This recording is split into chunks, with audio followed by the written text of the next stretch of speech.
Suplex,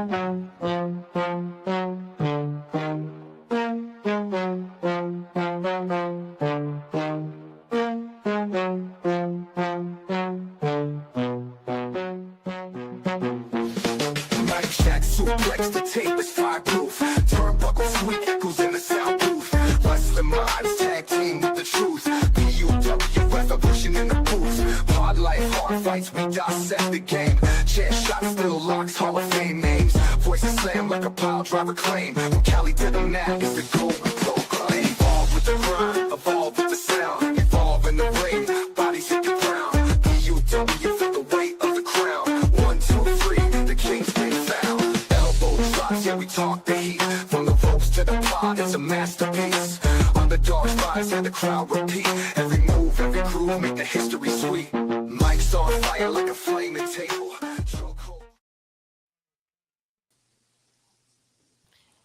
Hello, everyone. Hey, Oh, Luke is on time. Hey. Yeah. Well, welcome to Evolve POWF. I'm hosting tonight, so yeah, we've got the lovely crew here. We've got Coach, Real Love, and EOD. So you guys, welcome. How are you guys doing tonight? And Mr. Invisible. I'm good, thank you. Oh, sorry. Alex, you go first. Of course. Terrell, do your thing. What's going on, everybody? My name is Terrell, and this is my lady, the beautiful werewolf. Hello, it's CJ Wolfie. How y'all doing? And together we are For Real Love. And we are here tonight with Mr. and Mrs. Invisible. Mm-hmm. Right over there. We also got EOD way over there. And he got a bomb, so let me pull my finger back. And we also got... No, wait. You know what? I'm old school. I don't care about that pause crap. He knew what I meant. And then we got Coach right here. And he will be my therapist. Oh my god. Yes, ladies and gentlemen. Yeah, no. Now, you guys ready to start off the show? What do you guys think of it? What? I'll save my reservation for the show. Okay. I'll save my reservations. All right, well, I'll start us off. So Kendall Gray, we see her walking outside the Performance Center, holding the belt over her shoulder. So right off the bat, she's a new champion. And then what was the first match? So the first match, we've got Mason Holiday. She comes out, and surprise, they didn't tell us anything about this. Tala. She.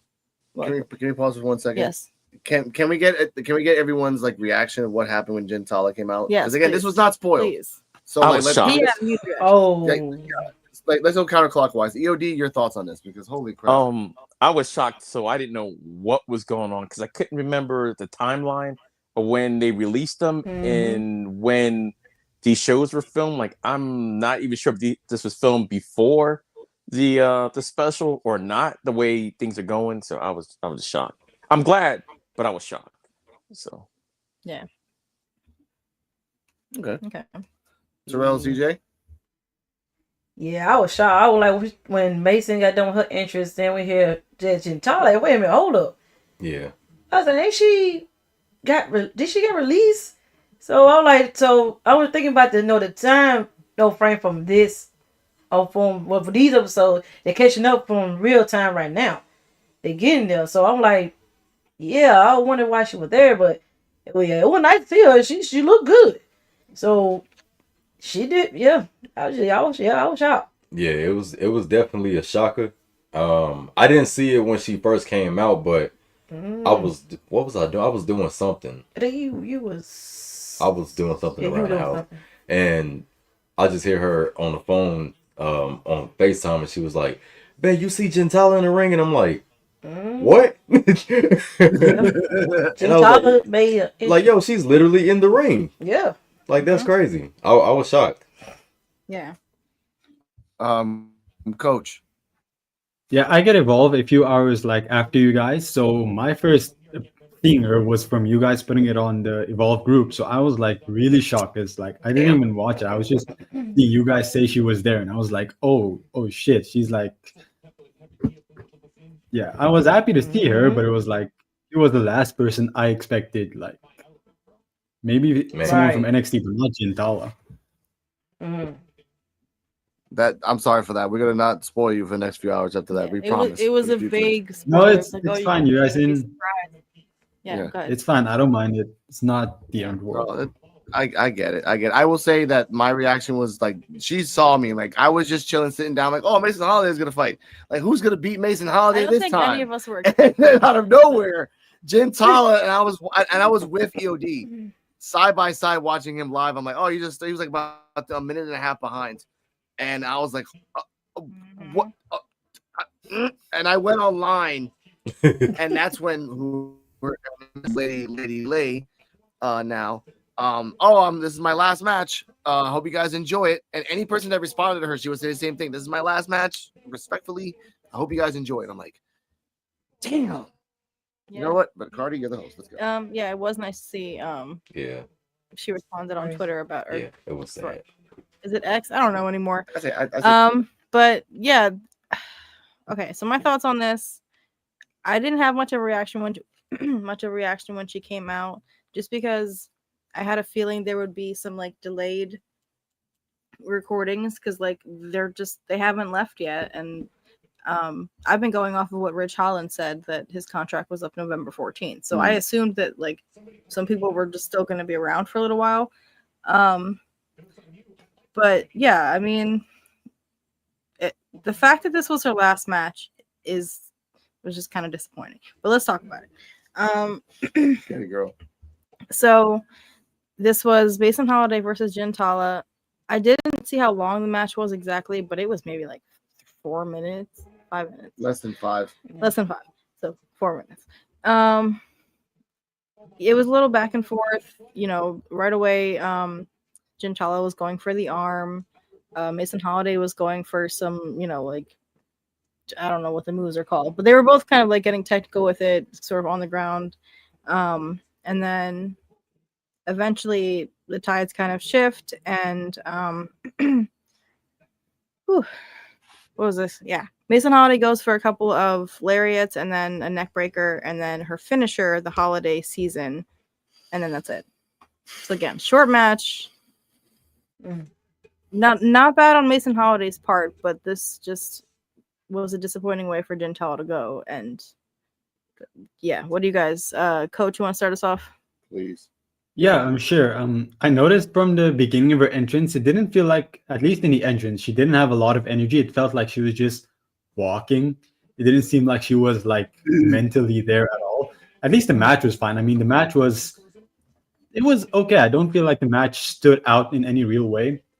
I will say though, I don't really like Mason Holiday's finisher, was like that standing frog splash thing that she does. It doesn't like seem like it's a good finisher to me. But overall, the match was fine. I liked Mason Holiday after the match when she walked up and Big Jaw came out to celebrate with her.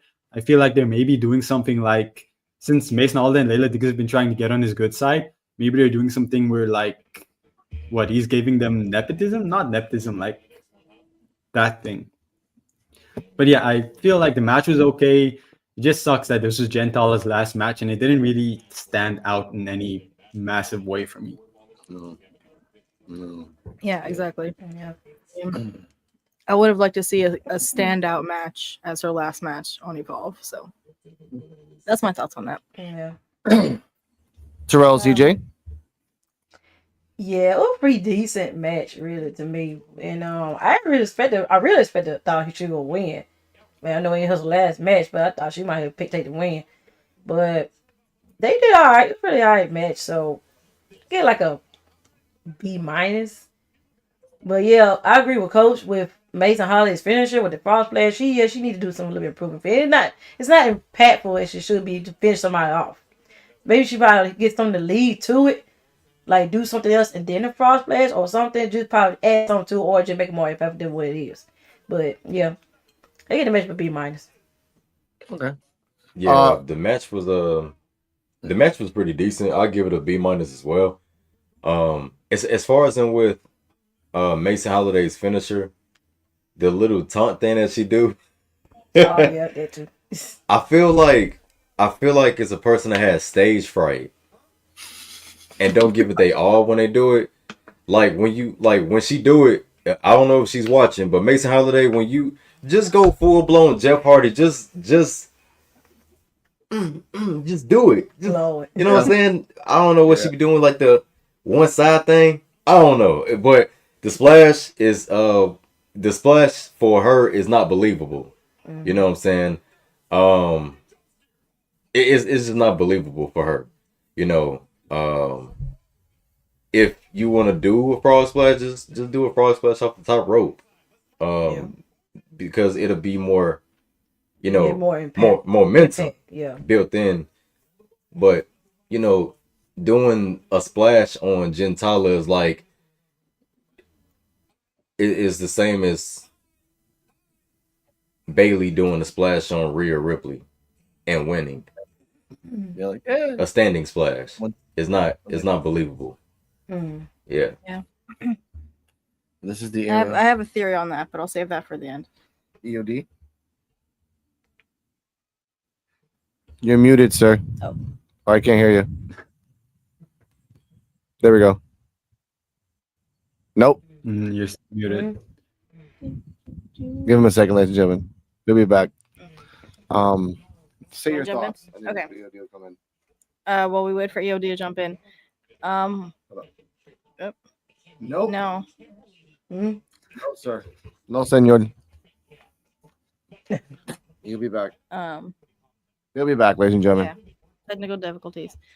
But okay, so this was originally EOD's theory.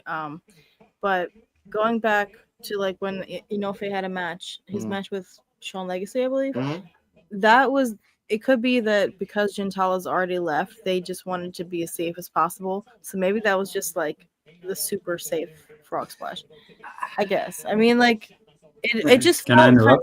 kind of like rusty. Go ahead. Yeah. Go on. I feel like since it's a last match, you can kind of do whatever you want to make Mason Holiday look good. Because like, not that you should bury Gentala, but like you don't have to build her up anymore. So you can like try something crazy to make Mason Holiday look Make her good. look You good don't on the have way to. out. You don't have to play it safe. Like this would have been the perfect opportunity to do like a crazy new finisher or something, or try something. Anything. Like and you got anything else? I got something else on this too. No, I mean that was pretty much it. I just figured like since her contract was up, maybe they told them to play it safe. But I agree, it would have been better to just make Mason Holiday look good on the way out at the very least. Make like you're a monster because we have video clips, ladies and gentlemen. But I want to say my thoughts on this. This was a B plus. This is not. You know what? No, this was a B minus because Gentala was doing the motions. I like the little leg scissors that you did to Mason Holiday on the floor, kind of like trapped her up in the back of the head with the legs. I did like that. She and coach is kind of right on this. She kind of walked in there like, this is my last day. I don't really checked out. Yeah. I've been there. because like she like when she did Yeah. when she does the pose against Kelly Armstrong, she was like fierce when she did this. When she did this time, she's like, all right, whatever. I'm like, what? This is Last I word. something's off. But I understand, like, it's your last thing, like you give it to Mason Holiday, and maybe even in her mind, like you're gonna beat me with a frog splash, and again, frog splashes are not, you don't make fun of it if used in the right context. If she would have done like the Roxanne Perez type of thing, and then like she does a neck breaker, right? And then she runs to the side of the ropes and then jumps off the second rope and then turns around, do a frog splash. I would take that, something like that.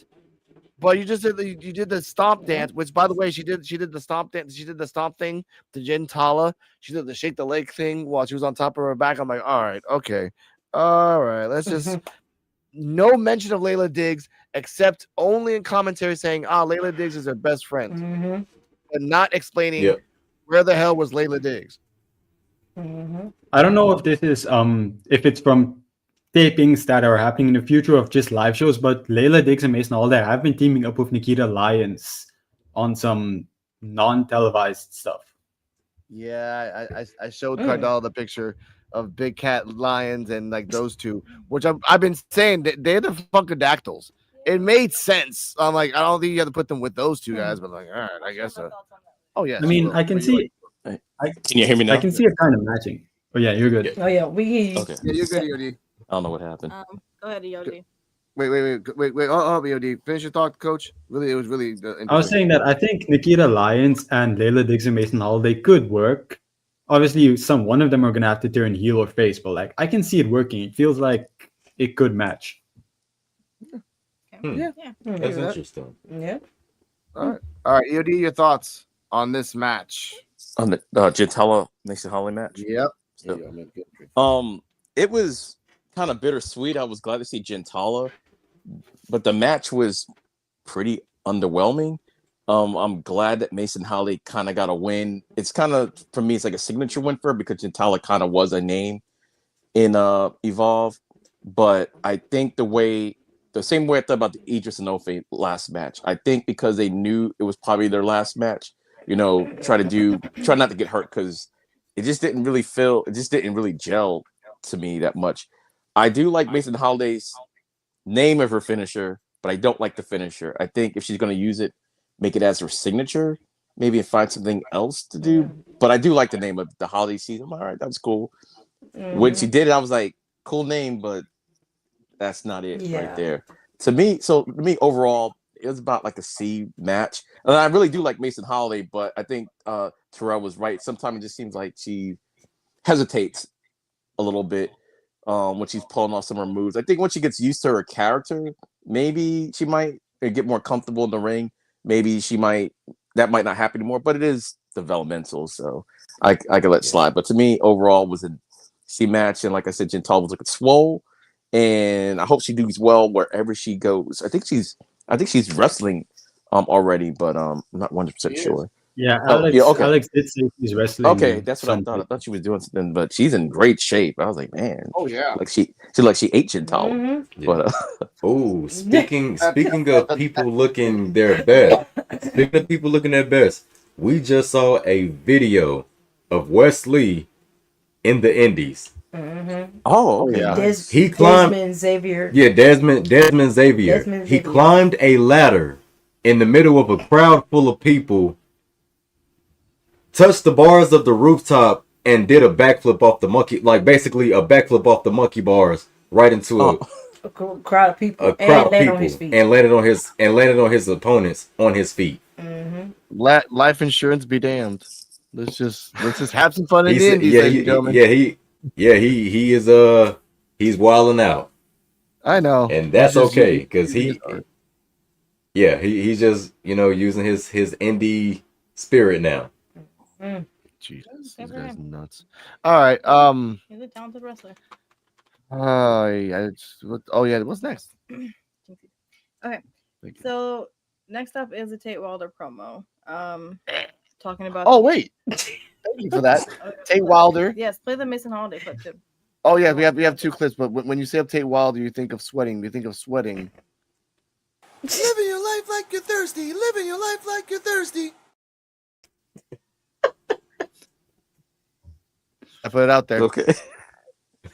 I put it out there. Hey, Mr. H. Terrell. Happy Halloween to you, sir. Wherever you are. Happy Halloween. Happy Halloween, fellow Terrell. Yeah. Terrell, we are some cool people. Right. The ladies don't forget Terrell. Oh yeah, I forgot, ladies and gentlemen, clips. We gotta press one clip about Mason Holiday. Yes. Yeah, well, when Big Job made this match official on social media, I was excited because both of these superstars, they need a breakthrough. They need a big win, and this right now is their opportunity. It's time, because you only get so many opportunities here in Evolve, so whoever comes out on top of this match is maybe going to be moving forward and looked at more by the PM, Stevie Turner. Really? Train region based. Now, I did like that. Now, there's two other clips. We have a out-of-pocket comment by Peter, not Robert Stone this time. I caught it. So the second comment is about Gentala. And to add on a little bit more, you'll see. Is Wendy Chu, who right now is going through it with her therapy sessions. But I'll tell you this, nobody trusts Wendy in the locker room, but they don't trust Gentala either, because it's only been a few months since she pretty much attacked and turned on everyone in the women's locker room. Also, Robert Stone said, "Oh, to some people in the locker room," and then Peter Rosenberg said, "She beat up everybody in the locker room." Robert Stone said, "Wait, there was a couple of people that she didn't beat up. I'm not gonna say their names because I don't want to get them in trouble or they'll come after me. But let's just be real." Like, and then I love Robert Stone's retcon memory of events over episodes. Peter Rosenberg brought that back from episode 13 to 16.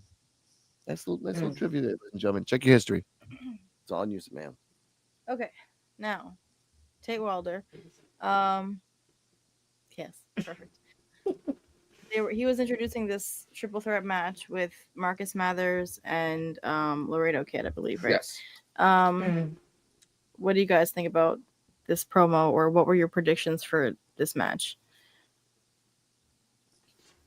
Pick a person. Coach, I was you wanna start us expecting all three of. Oh, sorry. Go ahead.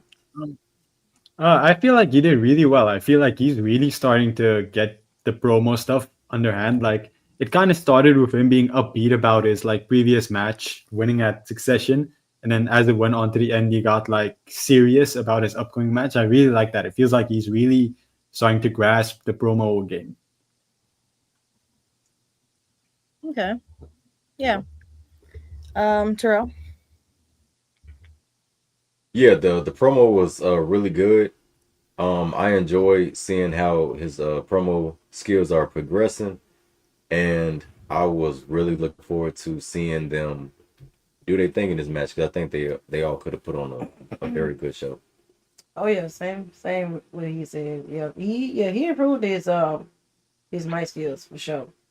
And this triple threat already, Marcus Mathers and Larry the Kid alone just gonna be a banger as it is. But with Tate Wilder, no skills add into it, it would be a pretty good match. So Yeah, because I consider Tate Wilder to be the Daredevil of Evolve. Yeah. Until Trill London comes home, then hold my beer. Oh man, my boy Trill London. That would be a banger match though. Trill versus Tate Wilder. Oh yeah. Versus Marcus too. Speaking of Trill London, he was on NXT Tuesday. Yeah, Trill London. He was in the background eavesdropping on some conversation. Oh, he was just chilling back there. No, he was chilling. Yeah, he was He was chilling. just chilling in the back. I don't know if you guys have noticed this on NXT too. Who was the guy from Evolve, the guy with the bandana that was constantly being security guard? So Knox, Draco Knox, is that who you talk about? Yeah, I think Jax Presley has just taken over his role because Jax Presley has been a security guard. He was Yeah. security. Yeah. So I was like, wait a minute. I was like, I know that guy. I'm surprised it's him because he's pretty big on Evolve. Like, he plays a major role on Evolve. I'm surprised they're using him as security and not someone else. If we have the chance to interview him, we have to tell him we counted all the times you were the security guard, bro. Like, wow. You almost broke the record for Draco Knox because Draco Knox is 10,655 televised. Draco stayed on NXT. He stays being security man. He was on Level Up. He was on the Slim Jim commercial. He was on everything. Good for you on that Slim Jim commercial. Stay hired. But EOD, your thoughts on the Tate Wilder promo because the promo was good and everything. Going into it, I know it was a triple threat match, but I really didn't see. I really wasn't thinking that Laredo Kid had a chance of winning, even though he is the veteran. I just think he was in there to kind of help the other two. So I was going into it thinking it's probably going to be between showcasing Mathers or Tate Wilder. So the promo was good though. His mic skills are improving, and he seemed like his character seemed like it's changed just a little bit. I don't want to say not NXT 2.0-ish because that's kind of the whole cowboy thing. He still has elements of it, but it seemed like it's changed a little bit or matured a little bit, I guess, the character. But I like the promo. It was good. So okay. Your thoughts on it? I'll say my thoughts in a second because I actually remember the promo now. It was very. I'll say my go. No, I mean I'm pretty unanimous with the group. I think Tate Wilder is evolving, nicely, and sweat came down her face right there, gentlemen. Sure. But no, I like his little vest. It's like I don't know why. It's for like bowling. Hey, Maybe broski. it's bowling vest. I don't know. Yeah, we got him for 50 cents. We got Broski. him for $50. There you go. Make me All right, sweat. Okay. Make Oh, me damn, I like sweat. Make me water. You need to make him Oh, well, I just have, you know what? Just for Cardala, one more time. There you go. Living your life like you're thirsty. Living your life like you're thirsty. Thank you. Yeah, it did. It did. Now,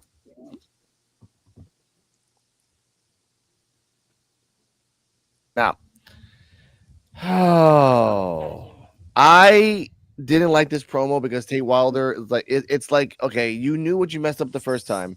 Rich Holland and Brooks Jensen are gone. You know that technically you're the baby face right now. Dante Chen is kind of like, we'll talk about It's Gall as well because it's kind of like a weird epidus thing happening with him right now. It's very Shakespearean. We'll get to that later. But with Tate Wilder, I get that feeling. I just want to get back in there. You had one match. You lost 4 times straight, except for Inoue, and then you won against Brooks Jensen in a really crappy bull rope match. It was an okay bull rope match, but it wasn't that great. Whatever.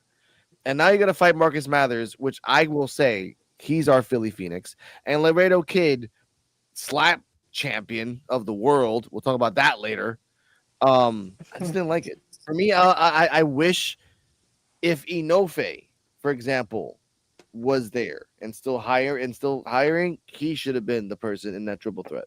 I can see that, yeah. Because he would have been uber cocky over a guy and another guy. And he would have been, What's his background? Like Performance Center? Right? Yeah, Performance Center. He was NXT, then the Performance Center, then back to NXT. Now he's in Evolve again. He has a chip in his shoulder. He always has a chip in his shoulder. He wants to show that the Stevie Turner that he's the man. Well, okay. We'll talk more about the match All right, later. next up. Oh wait! Oh, before you go to the next, I was just gonna say what I was thinking that they're just trying to showcase some of the newer guys because Inoue was more for Evolve, a main eventer for Evolve. So I think this is just kind of, and I think that's why I was saying I don't think like Laredo Kid. I think he was just there to kind of ring general it. So I never really thought he was gonna win the match. I just think it's really to showcase Mathers and Tate Wilder. It's just they're lower on the card, just a showcase for those guys. Is what I was thinking going in. So that's why if you had a Inoue, then I'll be thinking more like, oh, this is kind of more for who's going to be a number one contender type, or like try to get your stats up to get to that level. But right now, it just seems like they're just kind of, at the bottom trying to establish this. So that's what I got from the naming of the match with those particular people. Huh. Makes sense now. It actually does make sense. I'll give you that. Next up. So next up we had the Wendy Chu promo.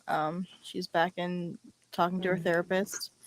Terrell, do you want to take it away on this one? Because you have a special reveal. Yes. Yeah. I could talk about it. So me and Chelsea was talking about the interview, and we was on FaceTime when Evolve was on, and I'm just sitting up here like listening to the voice like just a little bit closely because this time I'm actually like paying attention to the tone of the voice, and it's like a real strong Asian accent. Like we're just gonna put it out there, real strong Asian accent, right? And it has like a real mellow tone, and I was like, that sounds like her. Like it sounds like Wendy Chu. And Chelsea was like, yeah, it does sound like her. Her brother was like, well, I don't know how she really talks. I was like, yeah, you watch some of her videos, you will hear how she talks. And I was like, no, I remember that tone of voice. The voice she using is when she was Mei Ying. I'm like, she's talking to Mei Ying. She has to be. That's what I thought. So maybe her therapist is Mei Ying. Demon self. Yeah. Yeah. The different faces. That maybe it's not like maybe there isn't even a therapist and it's just all in her head. Like her therapist is one of her alter egos in her head. Yeah. Yeah. Yeah. Her therapist is the sleeping bag on a chair. It's just sitting there with some glasses on. They didn't know how the hell Well- it got there, but it did. Oh my So god. I'm not personally familiar with the character Mei Ying, but yeah, that was the content of the promo. She was again she attributes it to AJ Lee. Yeah. It's like AJ Lee was talking about therapy and she inspired me, but this piece, I don't know, I like how layered it is. Like, okay, she's talking to Yeah, herself. because it's very layered because she got Yeah. inspired by AJ Lee, and then AJ Lee is an advocate for therapy, and I think she does therapy for some people. Is she a therapist? Oh, AJ. AJ. No, Well, I it says don't think she so. works in an organization for that. Yes. Yeah, well, she Yeah, working in yeah. an organization for, so maybe in her mind, she was like, "Oh wait, okay, so I could just do like her and just be a therapist for myself." No. You know, That's- he. Oh And yeah, we've seen her do it in the promos too, where she's standing there like mumbling to herself, like she's I'm mumbling to myself right now because of the timeline. Because 2 weeks ago she beat Kendall beat Callie. A month ago, Kendall beat Wendy. A month before that, which is 2 months ago, Wendy was like really hovering around. No, Wendy, if I'm not incorrect, Wendy fought Kylie and Kylie beat Wendy in the last woman standing match. So if that kind of tracks, then AJ Lee saying that on Raw about therapy was like the thing that started the Wendy Chu process to turn her different. Because all Wendy Chu was doing was just beating the crap out of Right. everybody, stalking everybody, beating the crap out of everybody, stalking everybody. It seems like her character was reaching a breaking point, and then she had the thing with Kendall Gray, and finally said, "I quit" out loud, and that Good. was like the What turning else is point. for Okay, me? of like, okay, instead of internalizing my anger, I'm just Yeah. gonna be angry out loud, which I'm very excited to see. But and that goes to question to ask, like, what's the timeline of Evolve really? Mm-hmm. We don't even know. I mean, That's what I love about it. 'Cause- we know AJ Lee came back like months ago at this point, right? It's been a while. 2 months And- ago. Exactly 2 months ago. Yeah. They said it on this episode.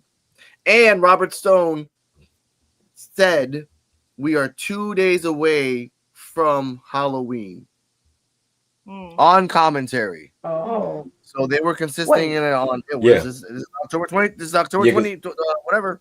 So I'm like, oh Yeah, shit. because I they want to said, say, I feel like yeah, because Mason So- Holiday, when they said holiday Oh, coach. season, they was like, it's a good time for her to win with holiday season Yep. because it's just in time for Halloween Yeah. when Mason Either Holiday way. won. So Gentala contract was she been released by that 2 time. weeks ago. Yeah. yeah, So the timeline is weird. yeah.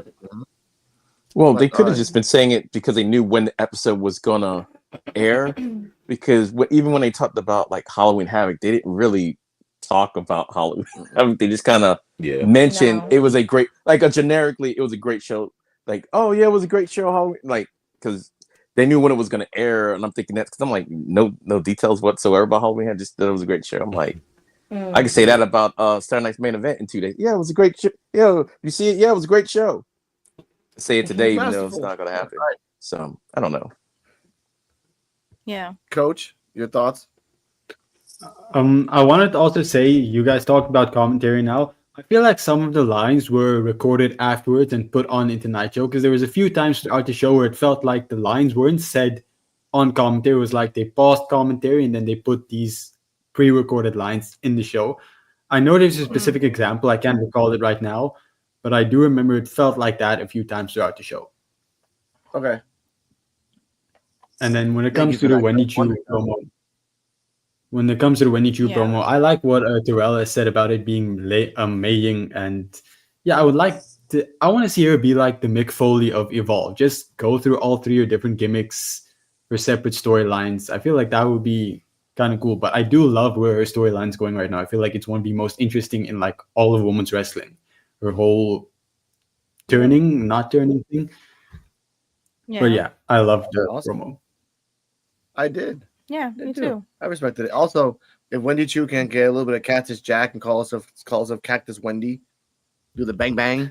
Like someone has to do it. Oh, Someone has to God. take the mind of Mick Foley and just go nuts. His daughter's not really into wrestling, so like you gotta do somebody else.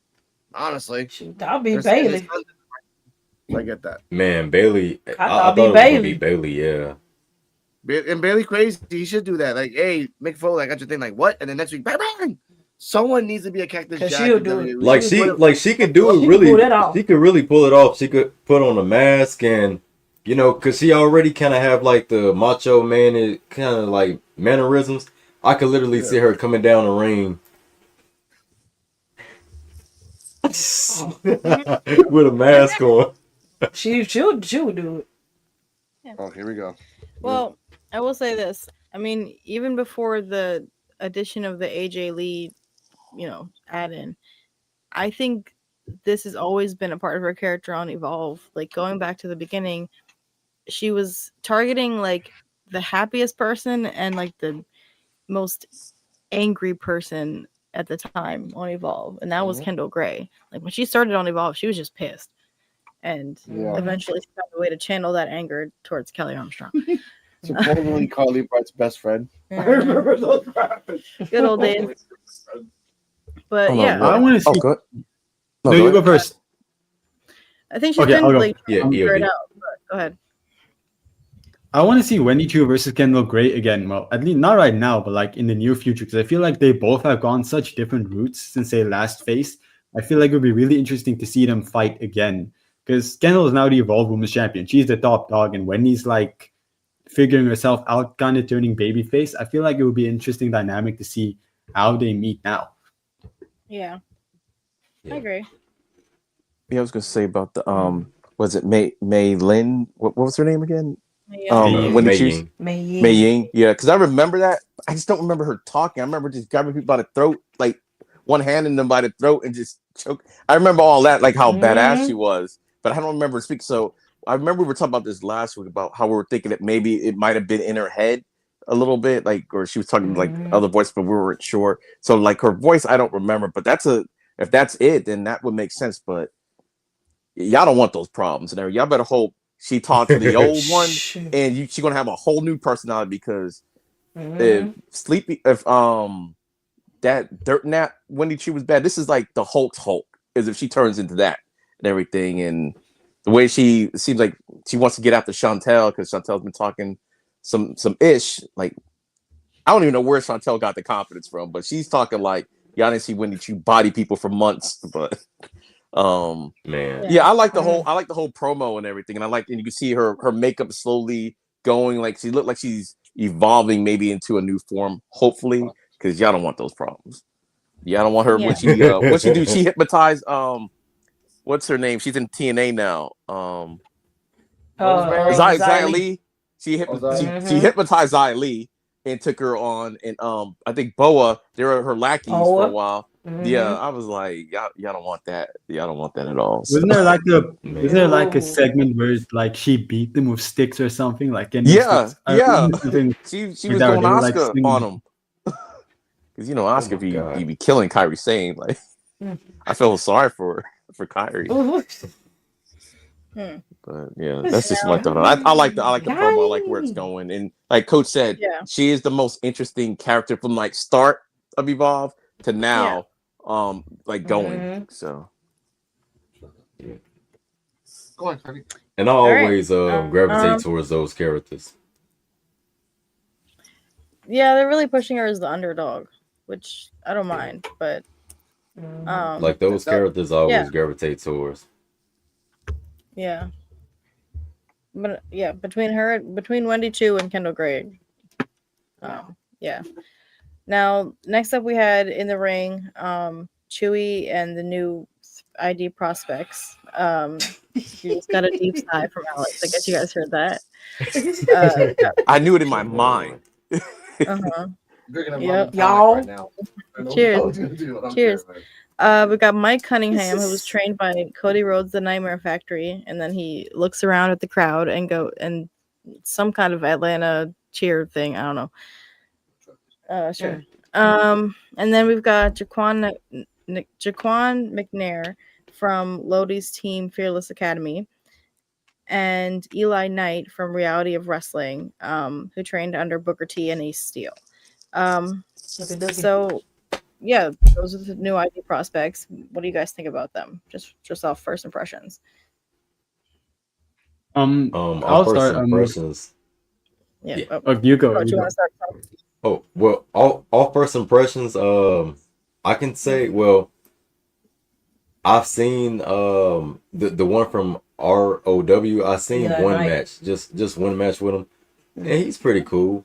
The other guy, the shorter black guy, I'm not really too Shaquan. familiar with. Yeah, Shaquan, I'm not really familiar with him, but Cody's prospect, man, He's like a copy paste of Cody Rhodes. that's He literally, copy and paste. literally, like he learned more than just his moveset. He learned the more promo skills and everything. Mannerisms. Not just that, all. like the way he talked and like the way he smiled and stuff. It all just Yes. looked like Cody Rhodes. Everything. Yeah. Like you got him teach him. You treat him to be you. Oh yeah, he is Cody. But I seen him It's wrestle from the before. He whiskey pretty mix decent with too. Cody. Yeah. All right. Yeah, EOD. Oh, yeah. The other two guys, the Chris Nowinski, Cody Rhodes hybrid, like, because he like the hair reminded me of Chris Nowinski when he was wrestling. Yeah, I'm not too familiar with him, but like, yeah, right. He soon as he came out, I was like, yep, he's definitely from the Nightmare Factory. He was just like Cody Rhodes. McNair, I'm not very familiar with McNair, but Knight, I've seen Knight in reality wrestling, and he was at. Remember, I told you I went to that ID showcase a couple months ago. He was there. He actually wrestled Ricky Smokes. Yeah, I got like some footage of it, but Jenna, I don't always throw my footage out like right away. Trying to save him a little bit. And like, oh, here, this is what happened like a year or two ago, and whatever. But yeah, he's really nice in reality of wrestling. So we'll see what he can do. Because I think I was even lying about him. I was like, wait, he looks familiar. I'm like, wait, I was like, I know him from somewhere, and I'm like, and then they kind of was explaining a little bit more. Like, oh, okay, yeah. I remember seeing him before, but the other two, yeah, I'm not really sure. But Eli might have a for He was good at reality wrestling. Oh yeah. I've heard of Eli Knight before, like the moment he appeared and they said his name, I knew I recognized it, but I don't remember where from. I feel like he's appeared somewhere, but I'm not exactly sure because I don't really watch reality of wrestling or something. But I've definitely heard of him somewhere.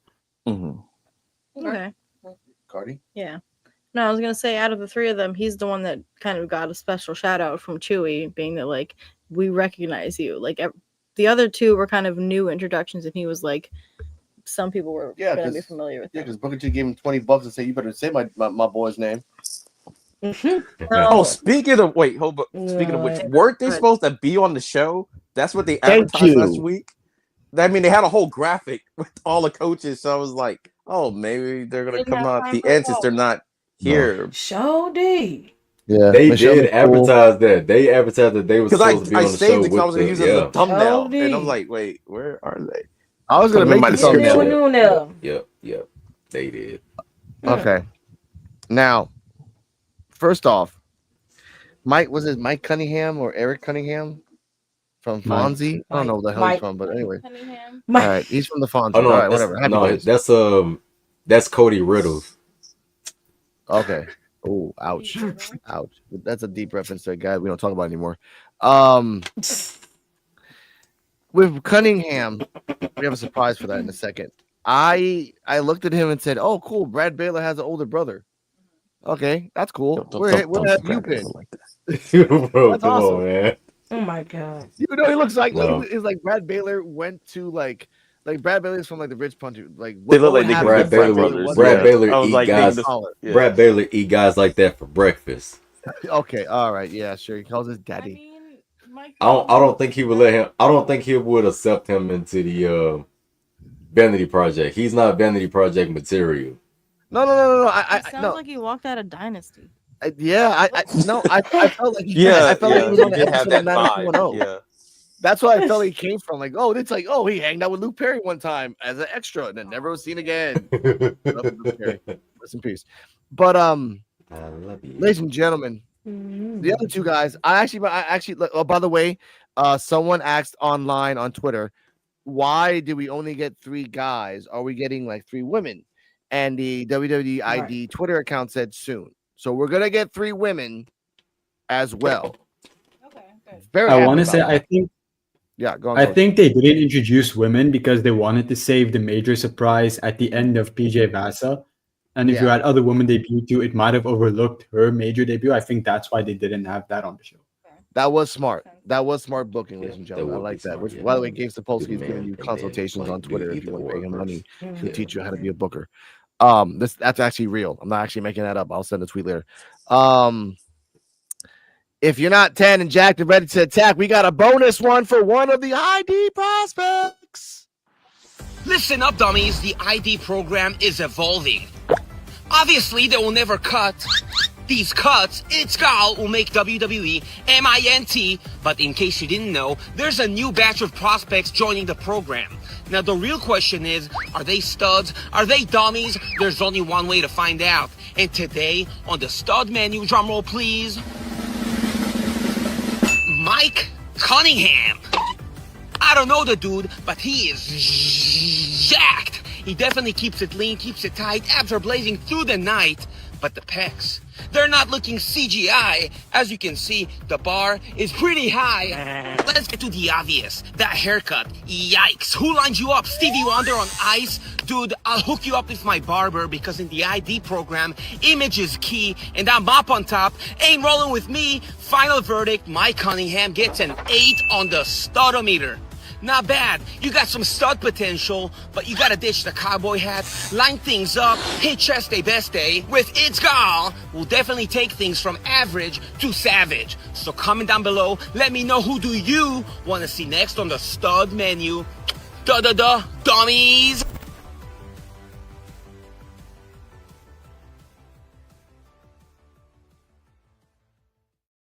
Yeah. Oh my God. Okay. All right. Hold up. All right. This EOD, man, I you know. wrong with it. Counterclockwise. EOD. Let's go. Man, that haircut, man, he's on one with these haircuts. Hey, don't show up in front of God with a haircut he don't like, because he will give you one that he does like. No matter what your He face said, look "Who like. cut you?" Call that thing a mop. I mean, he's not wrong and everything, but man, Let me Gal's too much. see. And he still Let me got see an who 8, cut you, so Stevie get the Wonder. haircut. And you might be up in the 9s and everything. That rarefied air of 9. So it was pretty good. That was funny. That was funny. Do it. He's so biased. He really is. Oh, He's not biased. He's not. Lord. You ready to give your take on it? You gonna give me that Man. haircut one day? Yeah, man. It's gone. He funny. Man, that haircut part was crazy. Like, what? He always get us with the haircut, man.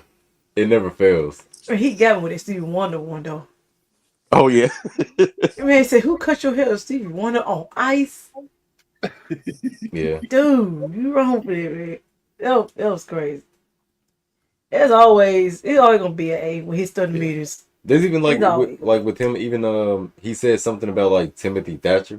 He feel like Timothy Thatcher should just go full blown, just shave it off. Yeah. I think Timothy Thatcher. I think he would scare me. He would scare me like fresh buzz cut bald head. Be like John Moxley. He's gonna be the but new just, John Moxley. Like, Oh. yeah. Don't say he be like John Yeah. Moxley, but just thinner a little bit, Yeah. but thinner muscles. Yeah. I get that. All right. But yeah, he be looking crazy though. Oh yeah. First off, I want to say his own studometers that he does is way better than the ones they produced for Evolve. Because like the Evolve ones, they're okay, but this one's like genuinely funny. I don't know why they don't like just put these ones on.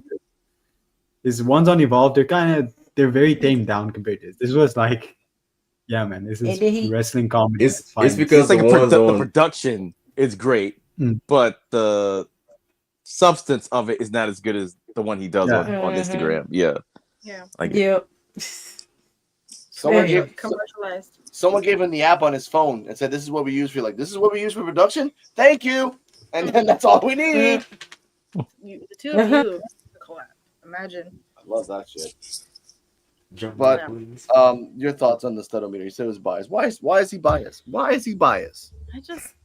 I don't understand why he got such a high rating. I Who, mean, it's Gall. It's Gall has a 14. no, not it's all. I mean, Mike Cunningham. He got an 8 because he's shredded, but he has no pecs and his hair looks like crap. He's fair. He did it to the ringmaster. No good tan. 8.6. We'll talk about the other two people later. Yeah. But he's like he uses geometry now. He's doing numbers. He's doing shapes. Like he's going like philosophical now. I'm really excited for him. Expanding. Exactly. You're up. You're up. No. Yeah, good. Oh, we skipped ahead. No. Oh, you just showed that as a clip. Okay. Oh yeah. We're still on the ID prospects. Yeah. Brooks Jensen comes out. So. No, I'm just gonna go to the bathroom real quick. I'll be right back. Oh, of course. Okay. Yeah. Right after the three of them get introduced, Brooks Jensen comes out and talks a smack. And he challenges, or no, I guess Cunningham challenges him to a fight, and Jensen says, "Don't make me embarrass you." And then, so I guess we'll be seeing that next week. Mm-hmm. So that's a possible match. We can get your thoughts on that one. But what's your thoughts on that? Yeah. Like should have Jensen just whooped all three of their butts? I mean, and ruined their nice suits. Why do that? Because he's a heel. That would have been awesome. Sending the dry cleaning bill. I mean, he's like one's from like Atlanta, and then one's from Bam Bam Bam Bama. Everyone's making sounds for states. Oh, he made fun of the North. He made fun of North Carolina. Bam. I'm like everyone has little like catchphrases now. Where's Delaware? That's actual phrase for real. To the D. I mean, I don't know. But yeah, that it was awesome though. It was awesome to hear the crowd scream "Bam Bam." He didn't even get to the foot of the rope to the ring yet, and people was already saying "Bam Bam Bam Bam Bam." It's like they just couldn't wait for him to say it, so they all just said it with them, like all in one go. And I was saying too, like, why didn't you do this on NXT? Why you didn't brought this gimmick on NXT? They would have ate this up. Yeah, they would have ate that up on NXT. Oh, I could literally see people now. Alabama, bam, bam, bama. They were like a whole food did. It was only a matter of time for Evolve to catch on to how cool that phrase was, and I'm glad that they did. Yeah. Justify. Yeah, I like that. I mean, it's something unique on his. So, Is it weird that when he was in the ring talking, he gave me $1 million Steve Austin vibes? A little bit. Like she doesn't get the reference, but I do because honestly, he a lot of old school people as like like he like it was like Stone Coldish, but more sophisticated, you know. And that's what sucks about him. You're from Alabama. You're a third generation wrestler. You guys are hosses. Stop being all like, oh, you're a coward. Hey, what's that? What? Hit him over the head with a freaking with a lariat. Shut him the hell up. Yeah. Like, Rich Holland's gone. Nice. You're the new Rich Holland. Talk a little bit, talk your smack, and then beat them up. 3 guys who are brand new, and I guess Cunningham with the 50 matches. I got 50 matches under my belt. Like, yeah, Brooks Jensen get like 1,000 in a year on the tour.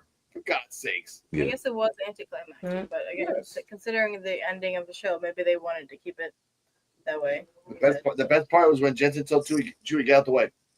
Yeah, that was funny. That's it. Oh. When that happened, go on here.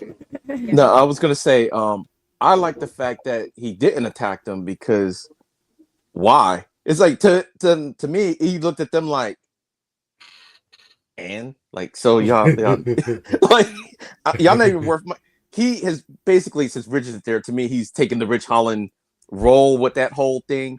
And Ridge didn't want to fight Tank Wilder either at the beginning. He's like, why? Is basically like, why fight you? It's like, okay, 50 match guy in. I'm like, who are you? He's like, I'll embarrass you if you want, but you're not even worth my time. But I did like the fact that he just dressed them all down. It was just the way he did it was funny. And I do like the Bam Bam Bam thing. I just think they just need to chop off one Bam and everything. Just the 3 Bams, Bam Bam Bam Bama instead of I think he's like 4 or 5. You're too much. He always Just chop does off it just too much. one of the Bam, and then it's great. But yeah, the crowd caught on and everything. That's Yeah. like TJ Yeah. was saying, if he would have used that gimmick on NXT, you're right. The NXT crowd would have ate that up. So that's good for Brooks, and hopefully once he's done, I'm hoping this is just a tour that he's doing on Evolve right now. So eventually he gets moved up because he's still young. So just because he's on Evolve and to me helping out is what it feels like, because he's a really good wrestler. He's just, to me, he's doing a tour duty right now, and eventually he'll move back up and maybe possibly even back on track to get to the main roster. So, but I like the segment with, especially when he came in there, just dressing them all down and just like, all right, yeah, whatever, y'all just young little thunder kittens just yapping right now, and me wrestling you is gonna do what for me? Exactly nothing. So yeah, I like that. Okay, Coach. I feel like he was only put in this position because he's just a good wrestler. You can put him with anyone and he's gonna do fine. So I feel like these guys are still unproven in the WWE system. So having him in there to like not guide them, but just have a good match with them, show them off. He's probably gonna lose, I feel like. But yeah, like EOD said, I feel like he should have done this on NXT because you would have, or did Terrell say that? One of you, I can't remember. Yeah, Terrell. I agree. But I feel like if he did this, if he did this on NXT, he would have gotten super over. But let's give him a break for saying it too many times. I feel like it's the first time in his career that he's actually over. Just let him live in the moment a bit and say it 50 million times. Yeah, I get that. By the way, in that commentary, when someone said "Bam, Bam, Bama," right after it, someone said, "Okay, we said it. You don't have to say it yourself." Someone did say that too. So like, some people like it, some people do not want to hear it. So like, 3 bams, bam, bam, and you let the crowd to the third time, bama. Put that out there. Jensen, please listen to us. We're trying to help you here. Well, Terrell always like the Bama thing, so like, I agree with him on that. And CJ with the eating it up, like should have done it. Yes, she right. Yeah. The For Real Love crew is right. They're right. They should hire us all to book an episode of Evolve. We'd be good at it. Carmella, bam, bam, bam, roll tide. Oh, Lord. What was next? We had a brief Aaron Rourke promo after that. Not much to talk about there. It was the same one from last week, right? Like the Well, same exact one from last week. No, I think it might have been an extension of it. So I guess maybe there was something to talk about. It's a shame they don't expand on it more in like the Bleacher reports. But it was just like a little bit more about his past and how he was. Oh, okay. He did say that he admires a lot of like women wrestlers. He mentioned, Trish and Lita. Yeah, Trish and Lita. Yeah. He's from Alex's generation, so yeah. I mean, I thought that was cool. I liked it. That was a backhanded compliment. Yeah. I liked it because there was no like I liked Undertaker or Stone Cold or Rock. He's like, no, I like Trish and Lita. Like those were my two. Yeah, I like that. I'm like, that's just who I was. I'm like, oh, that's cool. And I told Cardella, I'm like, before Trish and Lita, it was just usually like raw matches or mud matches or pudding matches or like first people take off lingerie wins matches. Those were the matches. And then you had the King Lawler on commentary. You thought Booker T was bad? No, imagine Booker T in the 90s. Bad. Puppies. Yeah, he used to call everything puppies. Oh my god. Anyway, here we go. You want to talk about the Vanity Project, the VP up? Okay, so before anything, Jackson Drake slides in the room like this. Living your life like you're thirsty. Living your life like you're thirsty. Sliding in. What's up?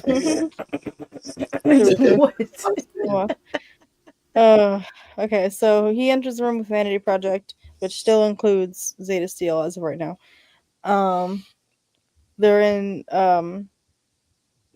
the manager's office, which I don't know why I blanked on her name for a second. Stevie Turner, thank you. They're in Stevie Turner's office, and he's complaining. Jackson Drake is complaining to her about the fact that Keanu Carver shouldn't be allowed to fight with the cast on, and that should be against the rules. And then she tells him, no, well, he's medically cleared. He's allowed to fight with the cast on. So, and he's also the number 1 contender. He did not like that answer. But yeah, Stevie Turner said that there's going to be a match in 2 weeks for the title, Yes. and his response was, "I'm going to leave before I do something I wouldn't." So Yes. And then I wish they would have kept continuing the storyline where he didn't do this, but I wish he would have looked at Steve and looked at Zeta like, why didn't you help me? Why didn't you back me up? Should have said something. I'm like, what does Zeta do this time? Honestly. Which, by the way, Jackson Drake called it a living weapon. Yeah, we called it. What a surprise that we said that, huh? And then, sure enough, like, oh yeah, he's medically cleared with the cast on. Which, by the way, Stevie Turner, you can use this as a storyline to fire her.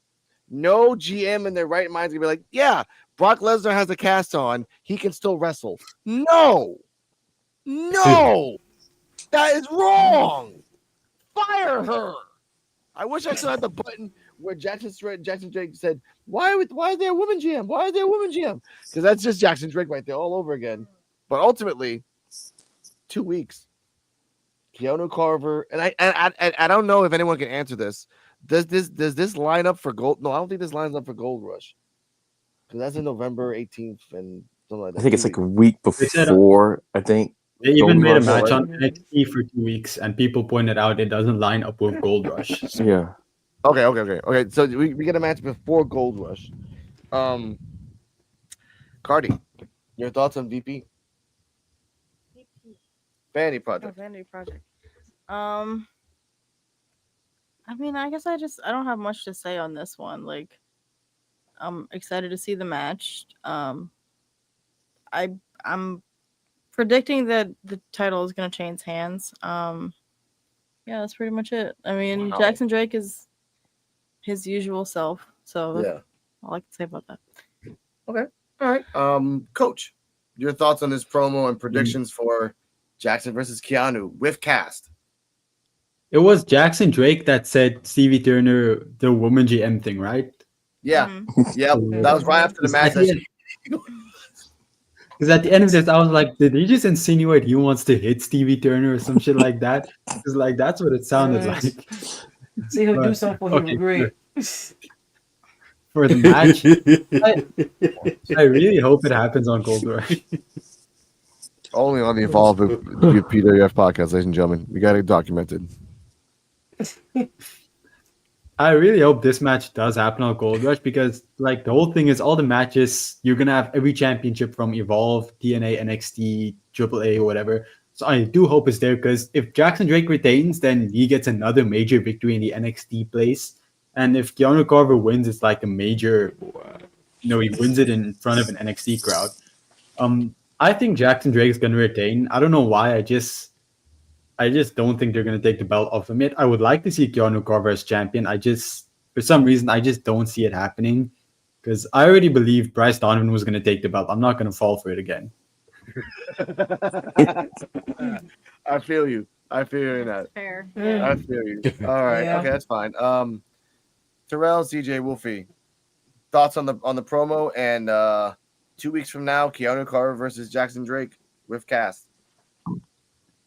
Yeah, promo's okay, but yeah, Jackson Drake just ridiculous. But I think he might get a win it also for some reason. Just like the coach said, I really thought Donovan gonna win that match for sure, but he didn't. So if Jackson Drake gonna find some type of way of winning this match for Keanu Carver too. So he might, knowing him, he might find a way to get that cast off of that hand and damage more to maybe get a little, get some offense on that. Maybe get some weakness on his hands. Knowing Jackson Drake, he might find a way. So yeah, I think he might end up retain. Yeah. I'll say Keanu Carver used the cast to his advantage and take out Swipe Right Yeah. a week before the actual match. No, you need to do the day of. No, the week before.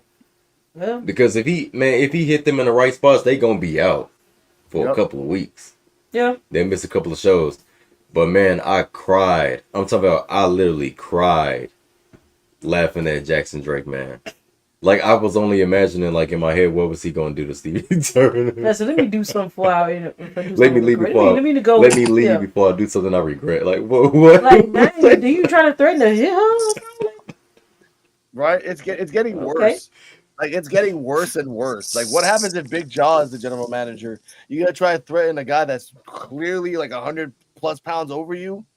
Like I'm enjoying this Mad Men crap, but it's getting to a point you're like you're gonna get picked up by Steve Turner on the way out. Like that's why They she got should use fired. all of this, all of this Jackson Drake threats from her. They should use this as a way to write Stevie Turner off of Evolve. Yeah. She felt she Yeah. called Just be HR. like- Just be like, don't worry, guys, I got rid of her.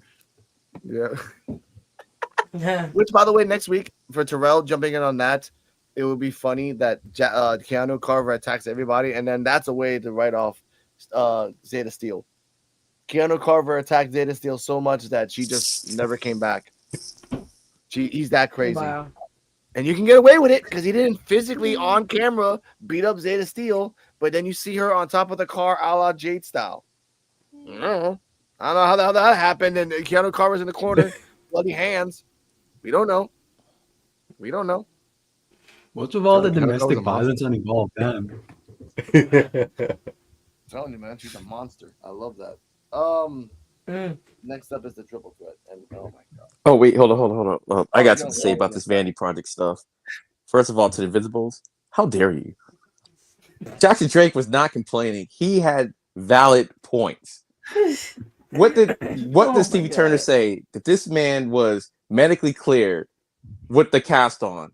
Yeah. Those two things don't even sound right. He's medically cleared with the cast on. It's like, well, you got the cast on for a reason. Oh my god. Because something's going on over here. So I think Jackson Drake was well within his rights to question this. And remember, he refused to fight. He's like, look, he's not making it clear. I refuse to fight. And I think he needs to get Luca Crucifino. We gotta. He's not doing anything right now. Get him and like, look. And that could be a way to actually even line up. So I think maybe they didn't know when Gold Rush was going to happen. So maybe I think this match was probably supposed to be on Gold Rush. But when you say 2 weeks, that puts it a week before Gold Rush. And just fix it. Just have Luca Crucifino and say, well, my client is like, I think he has some valid points and everything. Then, you know, but Zeta Steel's there. I'm glad. And I think somebody said before, like, or maybe it was Invisible Man that he should have looked at Zeta Steel, like, why didn't you help me or something? I don't know how they're gonna get her out the group, but I hope it's not the way that the Invisible Man says. Hope it's some other way. Not just her late like Keanu did it. Yeah. Maybe he threatened her. Maybe she decides to leave town. Maybe that might be a little bit better. But I was like, maybe they get another female in the group to beat her out. Maybe have her have one more match before Gold Rush or whatever. Then she loses again, so then she has to be out the group and just replace her with somebody. I like Zeta Steel, but we all know that she's been released, so they gotta figure out how to write her off somehow. So if you want to make PJ Vasa look like a monster, just have her first match be against Zeta Steel and they just destroy Zeta Steel. Oh my god, that I'm clipping that. Oh my god. All right. Yeah, that's crazy. Next up, triple threat, or I like to call Slapfestzilla 2025, because holy crap, everyone got slapped. Your thoughts on this match? We saw it together, sweetheart. All right. First up, I believe was Tate Wilder or Laredo Kid. I'm not entirely sure. But they all had their introductions. Marcus Mathers kind of had like a backstage. Yeah, he had like a backstage intro before he came out, and he got a shout out from the commentary on his way out too. So they were really pushing him, which I appreciate. That means he's here to stay. Now, like Alex said, there was a lot of slaps going back and forth. I believe he counted like 8. 9. There 9. But yeah, I'll get you're better with the play-by-play if you want to. All right. Let's talk about the play-by-play. Laredo Kid, like this match was Laredo Kid and Marcus Mathers shining. Marcus Mathers did a mystery kick to Laredo Kid. Marcus Mathers did a jumping like this guy who was in AEW that fought Hangman Page. I forgot what his name is. Swerve Strickland, like not exactly like Swerve Strickland, like straight sideway kick, but kind of the same thing too. Tate Wilder did a shooting star to the outside.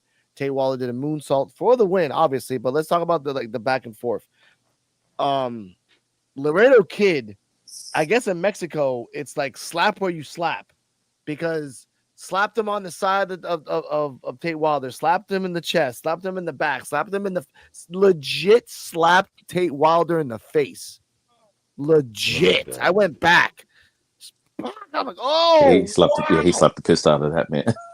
yes. At the end of the match, Tate Wilder's chest on the left side was just purple, and then he had one eyeball of a red dot, like right there, because it was just so so messed up. I actually give this match an A. They didn't give no promo for Laredo Kid and like, oh yeah, you're here. Here's your box lunch. Go fight. All right, bye. Sucks, too. Like, both of them got pushed before the match, and he didn't. He didn't. He could have said anything. Viva Mexico. Nothing. They did talk about it. They did talk about his accomplishments, that he had an accident. A year later, he came back. They talked about Marcus Mathers in the Indies. They talked about Tate Wilder in the PC, which again doesn't really make a lot of sense for me, because I never remember Tate Wilder in the PC at all. I never remember Tate Wilder in NXT. Never remembered that, because that's PC. All right, but hey, This is yes. This is completely off topic. I'm sorry, but what happened to the guy that was It's Gal's partner originally?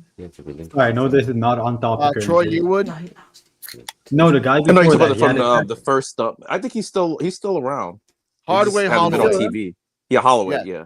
Yes, he actually on Twitter responded and gave the eyeballs when It's Gall was talking about that too.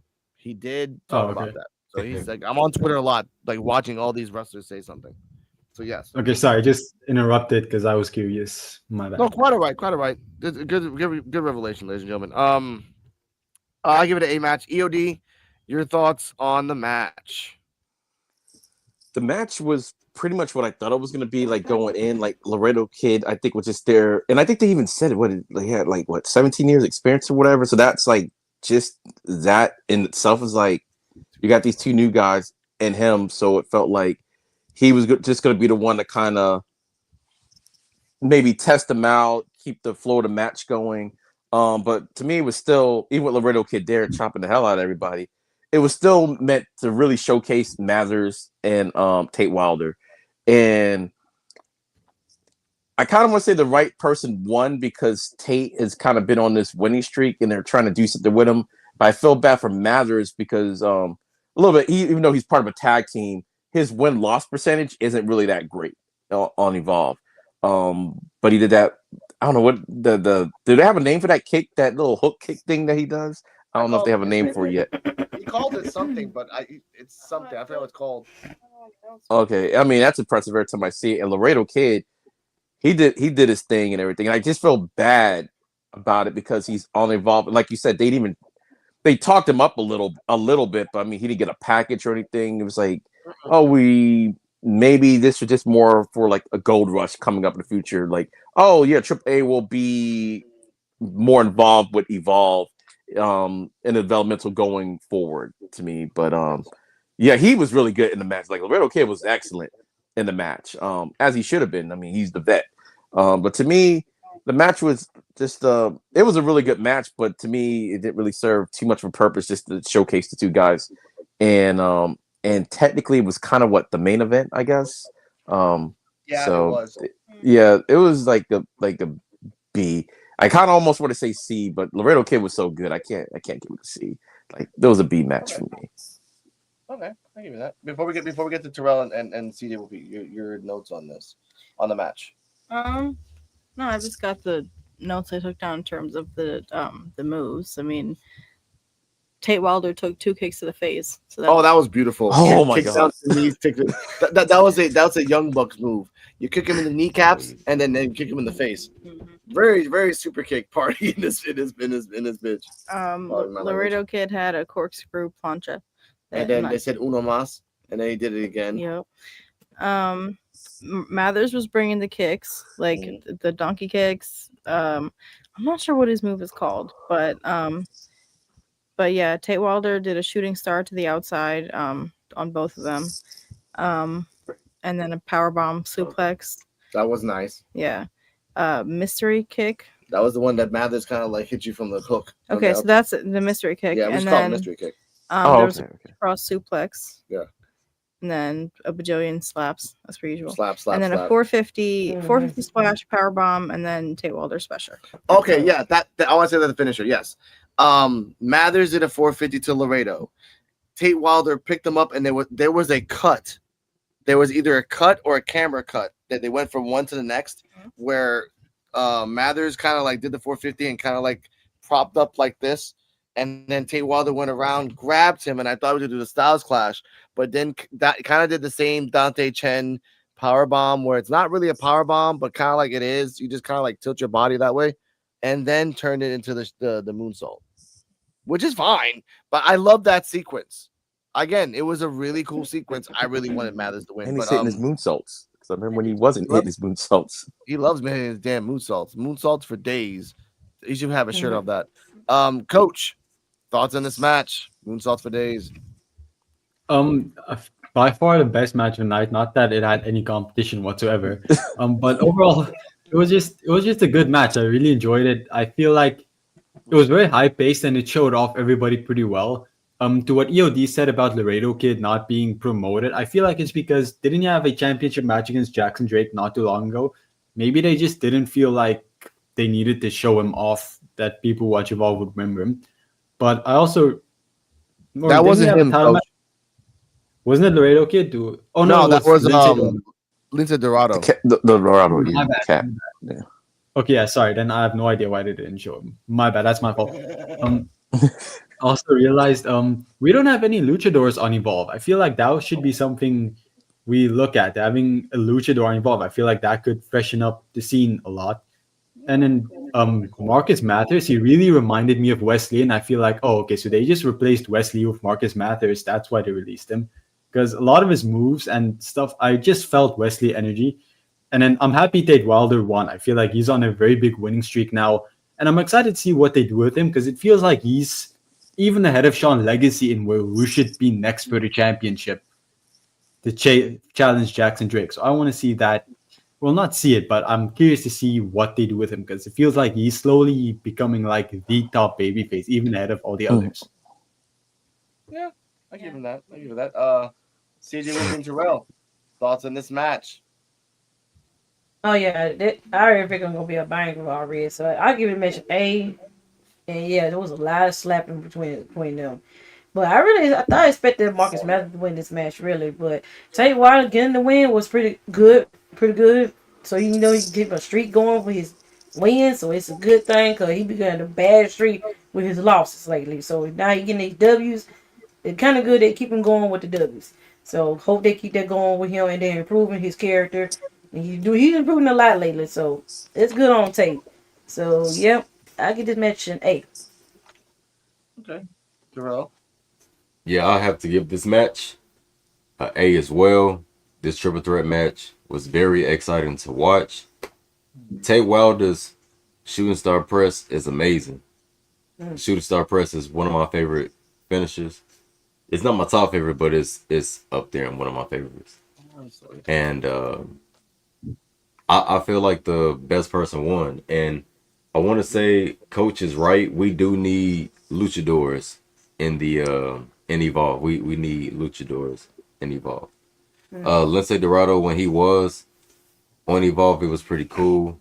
But I feel like we need that touch again. Or like young luchadors, like how the yes. of luchadors. Yeah, because these guys are established. So it's like Evolve, you know. Need some new improvements. Yeah, maybe it We could need be some, Vikingo eventually when he's probably going to sign with WWE properly. So maybe he could come to Evolve, or he's probably more NXT bound. Yeah, I can see him. Yeah, give you that. Okay, give you that. Yeah. Get it, Cardell. You know what's next? There's a well, mirror. I'll close out with this. I'm always gonna be a little biased for Marcus Mathers and Ariana Bennett. Was it Aria Bennett? Wow, that Callback. I know we haven't seen her in a while. I think she's injured. Oh yeah. But Mathers is from Philly and she's from Reading, so I'm like that's why I'm biased for those two. Yeah. And he got a shout out from Robert Stone, I think, because he's from Jersey, so neighbors. But yeah, besides that, it's kind of messed up that we have like 3 cowboys on Evolve, but we don't have a luchador. So yeah, they need to fix that. Yeah. Well, we have 4 cowboys now. We got little Cody. Oh we Lord. have God. Lord. Oh, Cody. Oh my God. Okay. We're the Cody frontier. Jr. Frontier. All 3 cowboys. We're the frontier. Yeah. See, it would have worked if you had Enofe though, and he could have played like a black cowboy, and it would have been cool. And Now actually would have Oh been man. that would The have been black awesome. eyeball. Oh, you'd be That now it's posse. just a bunch of awesome. white dudes, and I just don't know how I feel about that. But This is like whatever. an over eccentric cowboy that he doesn't even know what it is. Like, it's just so friendly. I love that. Oh yeah, he Yeah, had they a can little- make him jangle. Yeah, he could have been like the bougie cowboy, but not exactly bougie. But his No, whole no. like No, his it would've whole gimmick of like I'm the king, I'm the excellence. Actually, like, Jago was kind of a bougie cowboy No, out for the He Adam. would have been so bougie that with Yeah. his spurs, if he would have put his spurs up on a day, it would have like Oh. hallelujah. Just making the hallelujah on his spurs. That's it. That's all You you lost out, Oh my WWE. God. Jesus. Uh, All right, next all right. one. Tay Wilder won, as we know. Next up, we had the Chantal Monroe video promo in response to Wendy Chu. And Oh, she yeah. accepted the challenge and was planning to slap some sense into Chu. But then called her sleepy, whiny. Like EOD chuckled on that part too. Like, I don't care if you're sleepy, whiny. I'm like, okay, that's just that was a good little like 7 dwarfs. Right? Yeah. Yeah. I'm gonna say, Mm, It's getting better. yeah, getting she better. is. That's it. Yeah. That's the thing, you Yeah. know? She's gonna lose, but she's getting better. That's all. He said she's gonna lose, but she's getting better. All right, I hear that. What did you guys think about this promo, Coach? You want to start us off, and then we'll go clockwise. I don't have a lot to say about it. I feel like it was a good promo. It kind of build it up further. I'm really a big fan of Chantel Monroe, so it sucks that I'm actively seeing a storyline where she's destined to lose. But no, it was okay. Built towards their match. It was fine. It's a growth period, you know. Terrell and CJ. Yeah, it was a pretty good promo from her. So yeah, she improving a lot with her skills on the mic. So yeah, we'll see more of her. Yeah, she's really gunning at Wendy Chu for real. Like, she's mean as crap in these promos, but it's so cool to see because it's giving real deal heel energy, and I love it. Sorry about that. Okay. EOD. All right. Yeah, I thought the promo was excellent, and it's funny because when she was cutting it, you really feel like she really believes this, and I'm kind of conflicted because she does need a big win, but it's Wendy Chu, so I hope what happens, like, I hope the feud doesn't happen the way it's been going for like a lot of the feuds. Oh, we talk it up, we have one match and the feud's over. I hope it's like a series. Like, at least give one person the win, give the other one the win, then have like a blow off match to see who's whatever. You can, like, this feud could last about a month or two.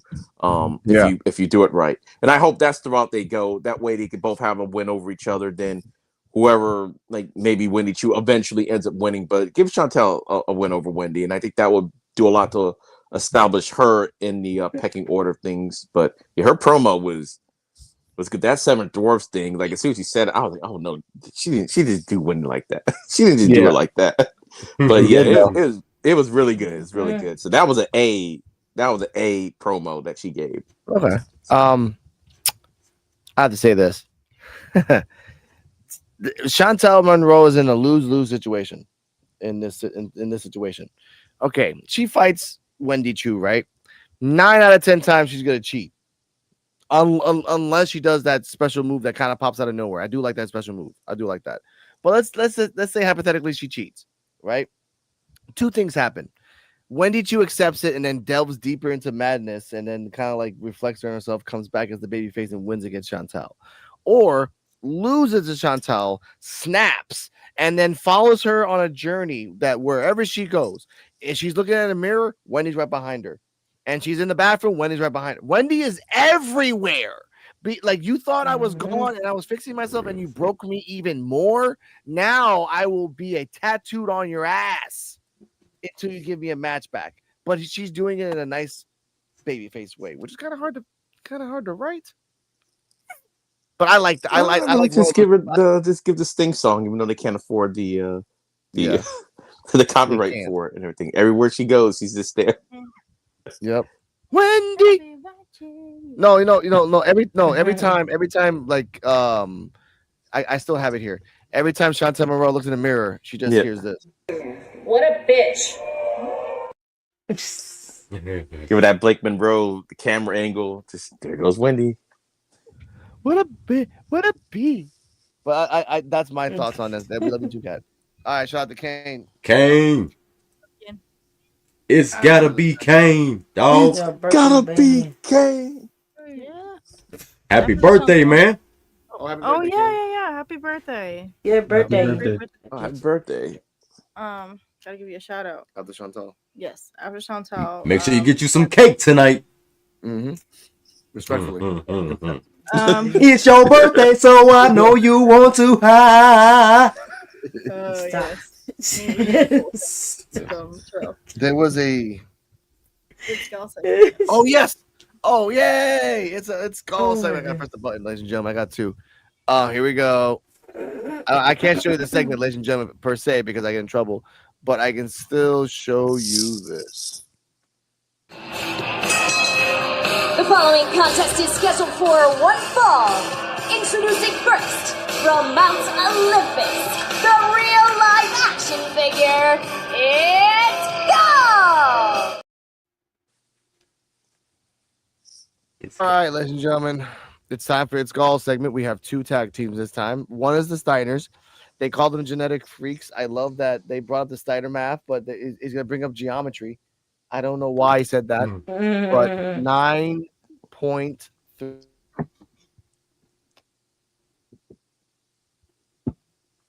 Oh, sorry about that. Go on.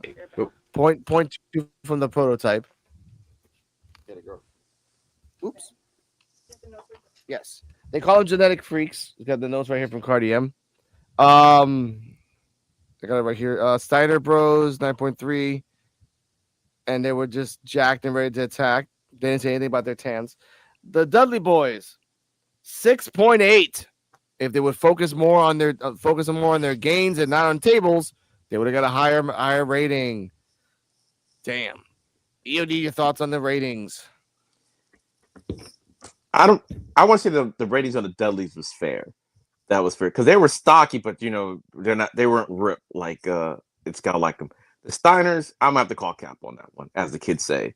I think he was scared of the Steiners, like Scott Steiner. Okay, I get it. Rick, I'm like, you're talking about haircuts and everything. You didn't say anything about the mustache. Nothing about the mustache. Nothing.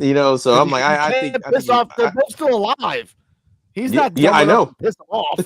So I'm thinking, I think he was capped on that one. I don't see how they got so high. Maybe it was combining them both, maybe took them over the edge. But I'm like, you give the Dudleys like a 6. I would have probably gave them not as high of a 9 as you did. I would have probably said more like the 8, like what you did with Stone Cold and everything. I'm like, maybe an 8 something, but not the 9s. Okay, I respect that. Coach, I feel the ratings were fair because personally, I love Scott Steiner. He's like one of my all-time favorites. So like, I'm not gonna take any slander towards him. He deserves a 10. Like, Scott Steiner's math himself would say he's an 11. But yeah, Scott. Yeah, I think it was fun. But again, like I said earlier, I don't feel like this was as good as his own personal stuff, and that kind of takes me out of it because every time I watch it, I go in with high expectations, and then it's kind of like not as good. But it was okay. It was fine. Okay. Yeah. Terrell and CJ Wolfie. I thought the ratings was pretty fair. It wasn't too bad, but we're just talking about the Steiners right now, right? The Steiners and then the Dudley Boys. 9.3 for the Steiners, 6.8 for the Dudleys. Yeah, kind of accurate. Yeah. Yeah, Steiners, they was some. So yeah, they probably up there, and they are jacked. So yeah, they were jacked. But Dudley and Boys, kind of. Yep. We got a Steiner fan here. I love that. I love that shit. It's accurate. Okay, I respect that. Cardian will say her thoughts in a second. But I still feel though. I still feel like the overproduction. It just feels too commercial. Mm-hmm. I like the IG versions, And he seems like he can't go but it's not bad though. Yeah, on the WWE people because he hasn't really said anything on the Evolve show, anything really bad or anything about. And these scores are kind of being kind of high. Remember, he wasn't giving out like 8s at all for a while. He gave it the I think to Cardona, but that's like his guy. So even though he climbed, but I mean, the, he the did. toys. But I mean, he did say that the Dudley Boys should have spent more time in the gym. Yeah, that's what I'm saying. Yeah, they were like, that's what I'm saying. It's fair and everything, but it wasn't like you saw we did with Otis on IG and everything. Oh yeah, that's what I'm saying. yeah, Like he's not gonna do anything like that on Evolve. So he's Yeah, like, but Otis was like, I think Otis was personal. I think it was like I can't diss Peter Rosenberg again because it would be like it would be bias. But if I can diss Otis and then connect it to Peter Rosenberg, gold. Oh, it'd be lovely. I was like that. If you can find any way to diss Peter Rosenberg every single time, as long as Peter's crapping on its goal, gold. Go for it. Find ways. I don't care. Peter Rosenberg booed this man, but I love it. Cardi M, Kitty Cat, Steiner Brothers, and the Dudley Boys. Yes. Your thoughts on that thing? Steiner Brothers were genetic freaks, as you saw in the pictures. I mean, you commented on the fact that they were rated lower than the prototype, but by point that's two. all I have to go off By of. point two, I think that point two was Rick Steiner. I was like, I can't give you a 9.5 as a prototype because Rick. Which is fair. I mean, That's what I'm saying. The average between Scott and Rick. Exactly. And remember, its Gall's a 14. Mhm. So we have to use that average as a base. That's not the average though. That's it. That's his average. He's A outside- 14. He's a 14. That's what that was the first episode. I'm a 14, so we're gonna base everything on like, damn, that's smart. He took the I'm same a- math as Scott Steiner, clearly. Exactly, that's not the standard. All right. Let's go next. We have once again. I think someone from WWE is passing by Evolve, and I gave an idea, and it's not a good idea. This week, once again, we get the same promo over and over again of Adrenaline Drip and the Diesels, which they're called Necessary Roughness. I will give them that. And we don't know when the match is. We don't know when it's gonna happen. We're waiting for the rubber matches of all rubber matches. More hyped up all the way to WrestleMania. This is ridiculous. Coach, your thoughts on this promo again? Another week. Yeah, I don't know what much to say about it. It was fine. I want to see the match at this point. Like, I don't have much to say because you pretty much already saw all of this. It's old news, basically. Yes. The same thing over and over again. Oh, we're gonna get you. We're gonna get you. We're gonna get you. When? I mean, this whole show has been decent, but we only had like what 2 matches. That's it. Yeah. That's it. And a whole bunch Like, of segments. so we've just been talking about segments, and but Adrenaline Drip versus the Diesel, Succession number 5. Are we doing that? Come on. So after this was it? No, wait. The Terrell's Oh thoughts yeah, on I'm it, sorry, Terrell. And Terrell, your thoughts and oh god. Man, yeah, just ready to see part 3. Like, we gotta break this tie. We don't want to see it be like another Carmelo versus Andrade, where it's just a 3-3, and the match 7 was interfered. Come on, man, we need that part 3. Let's see who's the better tag team. Oh yeah, I hope so. Samesies. Cause they've been cutting promos back and forth for weeks. For weeks. No avail. No set time. Stevie Turner can't say one last rule before she's out. This match will happen next week. I'm leaving. No, nothing. Nothing. POD. I don't know. I'm almost kind of wondering if they already filmed it and decided, okay, well, instead of like showing it, let's maybe put it on. Even though I know it's not for a title, put it on one of the Gold Rush shows. I'm like, I don't know, because it feels like, why haven't we had this match already? We've been talking about this match for what, like, has it been a month? Has it been like 4 weeks? It kind of feels like it might have been like that long, because we had Succession, we had last week, we had this week. no match, and I'm not sure what happened the match the week before Succession. So I mean, that's like, when is it going to happen? So It's been a month now. Yep, it's been a month.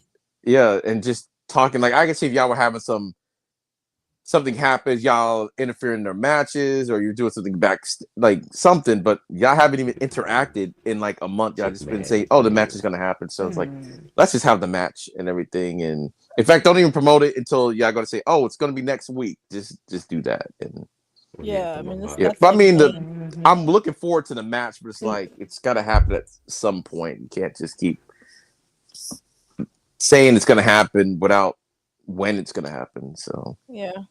Like I feel like Stevie, like I feel like they're like, oh, like they're gonna meet each other backstage and they beat up, and then Stevie's like, we're gonna have the match right now. yeah, Okay, that makes no sense, but all right. Or because they're hyping the match like it's a debut of somebody. Like, oh, just wait and see or whatever. And I'm like, no, they already had the Let's just get to the match. So Avengers I mean, music now. it is their first rubber match, so that's something. But why do I now have a feeling that this is going to be Stevie's last match? Yes, Like something about that. Like that's why Big they're Jaw's maybe, still I don't know. here. Why is he still here? Why? because they filmed it all in the same day. I'm still here, so just I'll put me in another episode. Just dancing with Mason He Holiday. actually left. didn't do anything really in this show. He was just there that one time, I think, and that was it, right? With Mason That's Holiday. it. Yeah, he just danced. Yeah. Why are you wasting my time? Like, if you got the job, but either way, I will say this. I hate Evolve when it gets all boring. I give you that much. Time for the ending. Kendall Gray with Carly Bright, no Ren Sinclair. Really weird. Come out. I mean, we don't always. It's weird because on NXT, Carly Bright wasn't there, but tonight Ren Sinclair wasn't there. It's like, Yeah, they're never at the like, same time. Are they the same person? I don't know. I was saying that too. Like, is it like a weird dimension? Like when Kendall goes to Evolve, Ren can't go there anymore, except for that one time. Like, it's kind of I weird. guess like I don't know why they could have brought Carly on NXT. Yeah. As support, but I get what they're doing. Yeah. Like Ren QCC is NXT storyline, and then Carly and Kendall is Evolve. So. And Kendall's making that money. I'm like, I'm getting money from NXT, and I'm getting money from Evolve. I'm being smart in this. I'm not in the background. I'm actually in a thing. But she did y'all catch on Yeah, go ahead. Did y'all catch on NXT that Carly Bright literally had no interaction with Kendall Gray at all? Yeah, she was in the background. Wow. Really? They was in the same. They was in the same. They was in the same locker room. They were talking. Ren Sinclair was talking to Kendall Gray, and then that's when the whole Last Legend thing happened. Carly Bright was literally talking to somebody. I couldn't even think, like, I couldn't even make out who the person was, but she was talking to this girl backstage. They literally got up and just walked out the locker room. They didn't look at each other or nothing. Huh. Okay, so that means go on, Coach. She was talking to that a was girl on, who won that was on LFG. NXT. Yeah. Right. Okay. Danny Sikelski. Yeah. Oh, that's Dan Sikelski.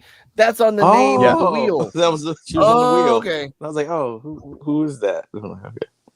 She won LFG, so she has an NXT contract similar to Shiloh she Hill. blonde? That's right. Okay, I didn't remember her name. I know. Yeah. Okay. Okay.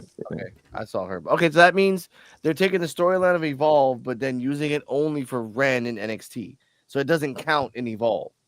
So that means that means Kendall and Carly's storyline is only exclusively for Evolve, which I would have loved if Ren would have came down. But again, you can bring that up later. And then Ren's storyline in Evolve is only based on like Charlie coming back. We don't know when he's coming back, but now we know that Kendall's in the Ren QCC, which represents on Ren QCC, not NQCC. And then when Charlie comes back, that's gonna be some fun. But okay, he she brought note about that. Here you go. Yeah, I was gonna say one of my favorite quotes is, and they said this a couple times.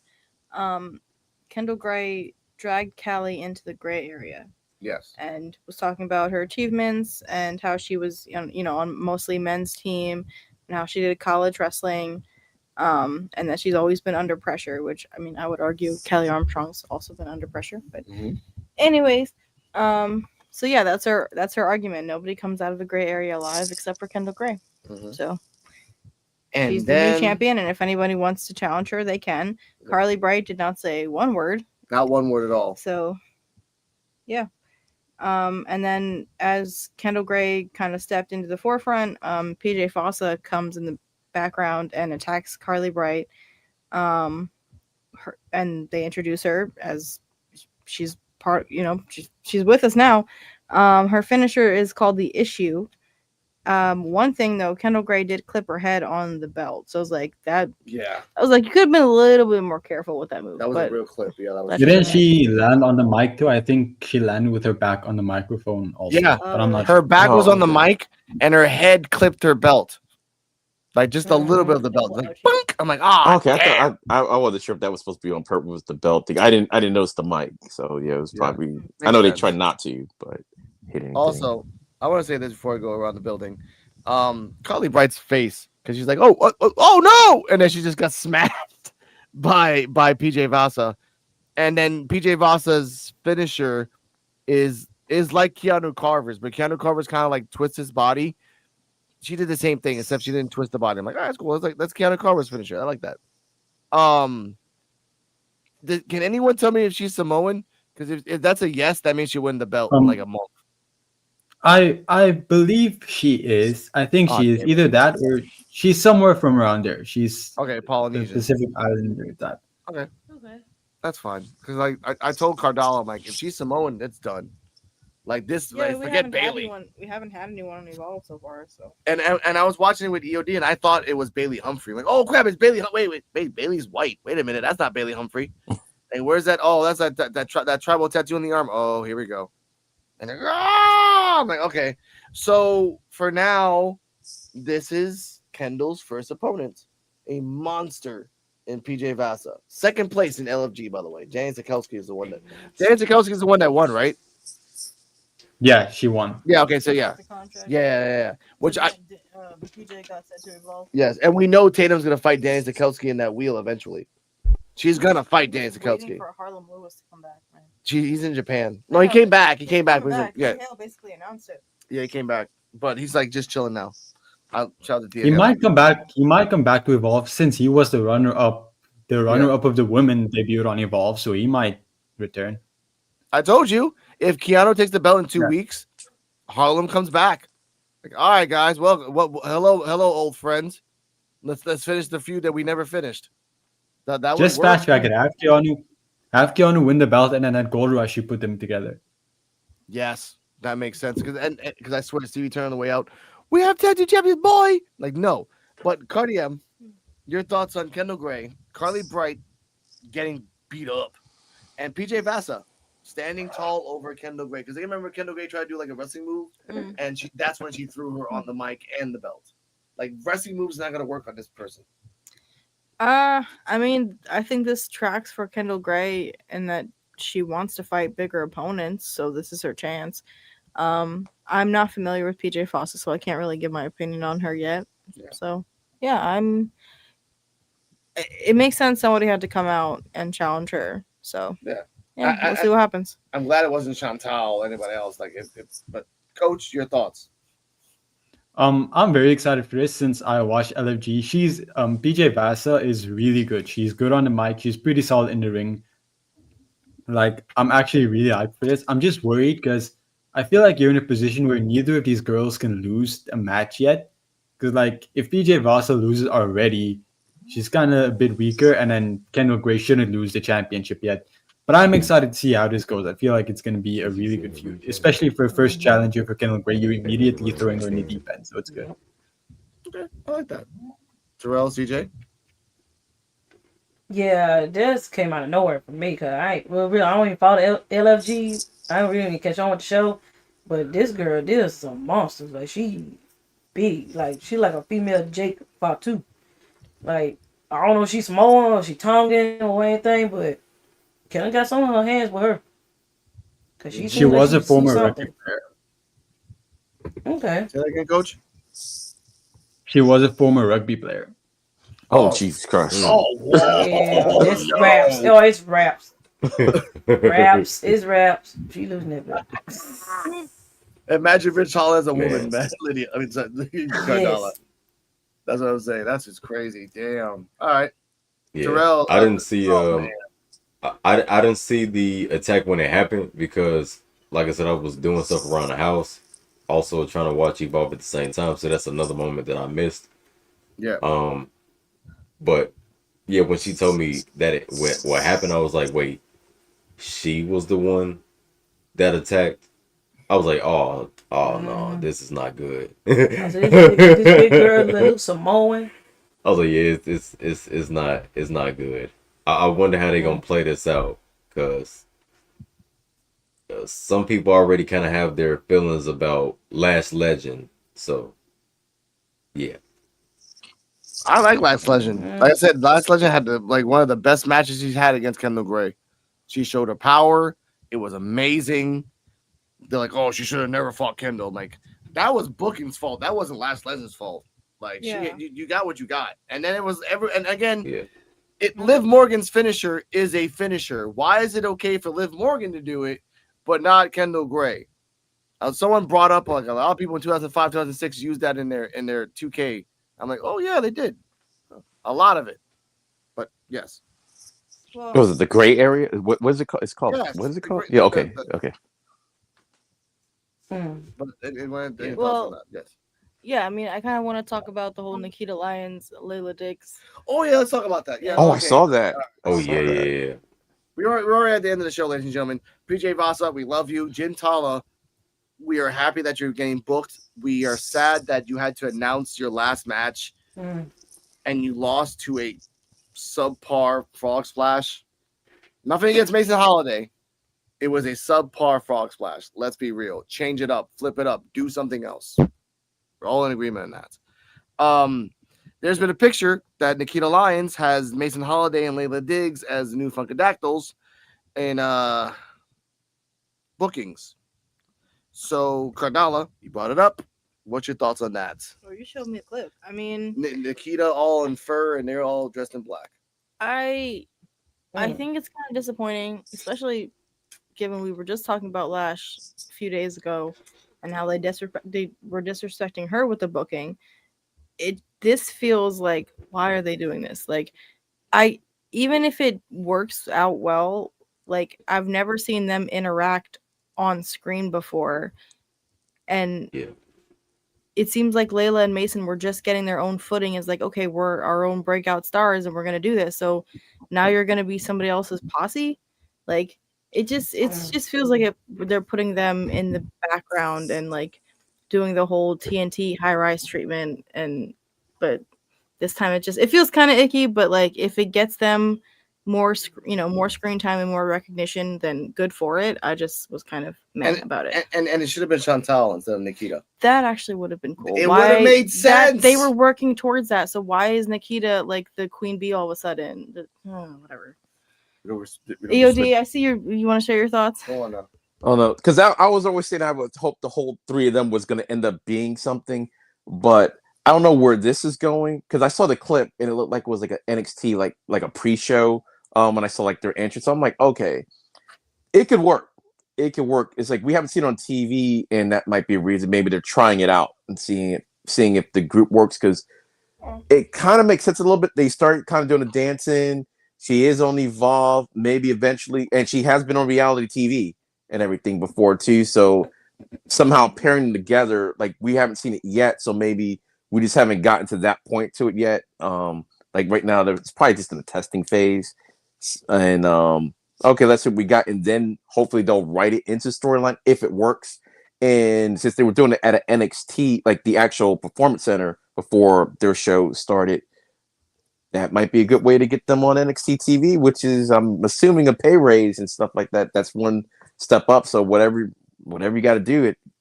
I mean, they did kind of look good together. I don't know if y'all saw the clip with their entrance and stuff. So I was like, it could work. It wasn't on my bingo card, but I'm like, it could work. It could work. So we'll see. Nikita Lyons Nikita Lance is also a rapper. No, she's done some rapping, Yeah. so it makes sense that she's a rapper. They're dancers, so kind of. Yeah. I makes just don't sense. see the heel face dynamic working out yet. And that's the other thing too. While they're testing out, I don't know if they're working face or heel. I just saw like the entrance and everything, and I was like, "Oh, that's interesting," but I don't know how they're playing that up. So we'll see. EOD, you are probably like the bench of the best public defender lawyer ever, because you just covered the whole thing up, made sure that no one was getting in trouble, and got away with manslaughter too. Now, We haven't seen it on TV yet, so it is. I know. Yeah, know it's house shows. No, because come on, let's be real. Let's be honest here in this discussion. These two women does not have to be lackeys for Nikita Lyons. And this weird limbo that Nikita Lyons is in right now, that she's in NXT, but guess what? If you watch NXT on Tuesday, you saw that her name is associated with Evolve, but then you use her for NXT tapings. I'm like, you gotta pick something, guys. I understand you're using her because you want to like make some. She's a name. She's a name. If people see the name, they're gonna pass by. They're gonna watch that. So I like that. But to bring in Layla Diggs and Mason Holiday, which again they're just dressed up like Funkadactyls, 2025. And none of them got anything famous out of them until they separated from their big booty master. So, but I think you answered your own question. They weren't anything. Then they kind of got up to do something. They split apart. So the same thing could happen with these guys. Dolph Ziggler was part of the Spirit Squad. That was, and then look what happened with him. The whole point is like just get more eyeballs on you.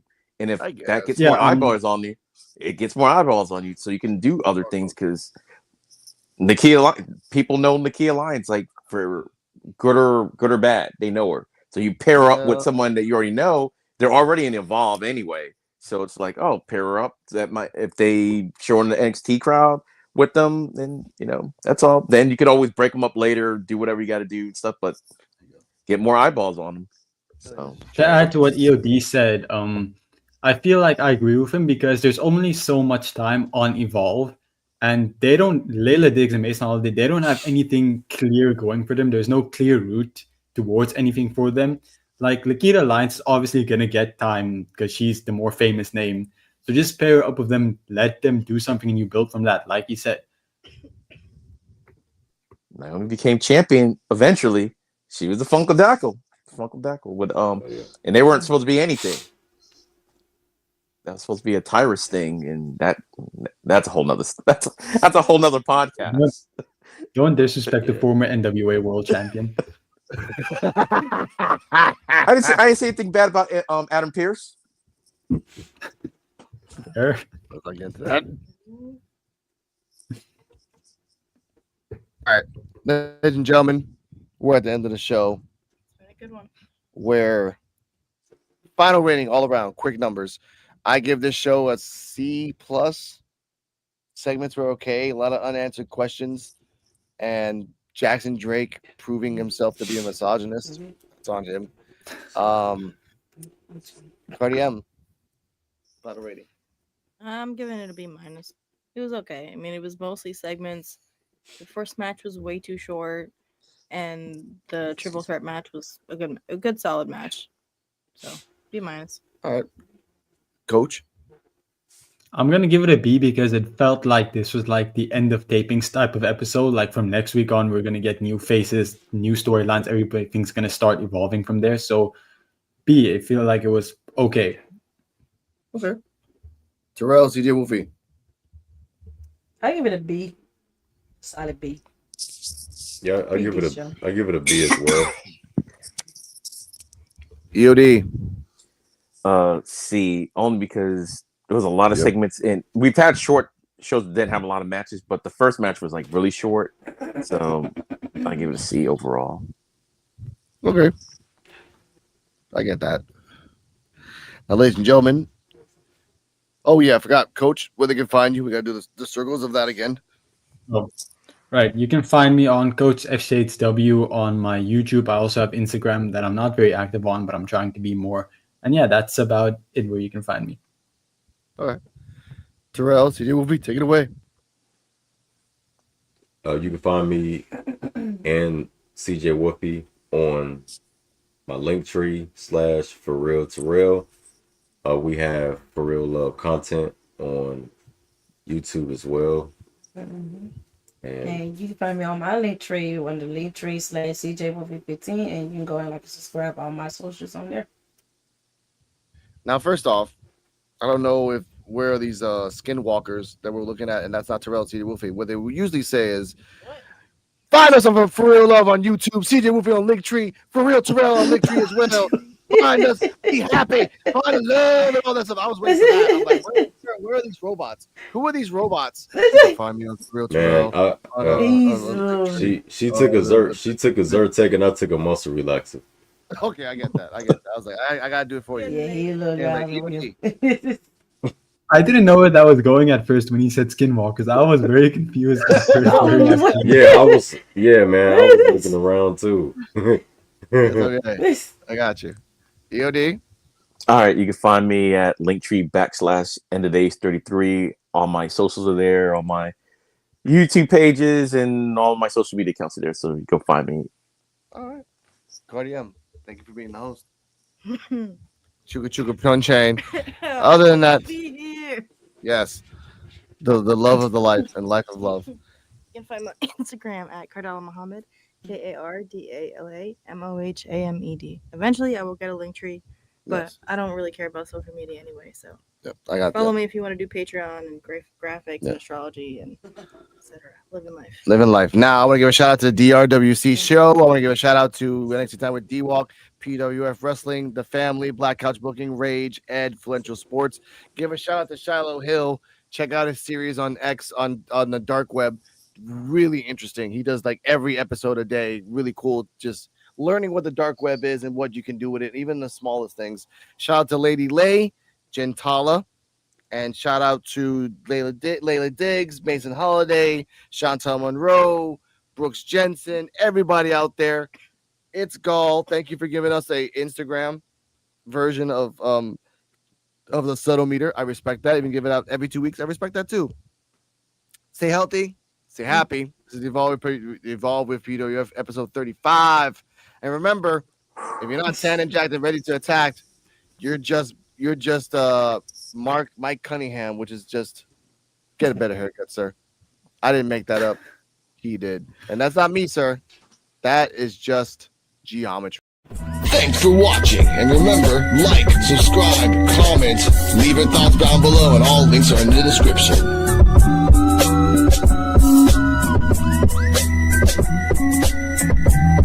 See you next time where we can evolve together.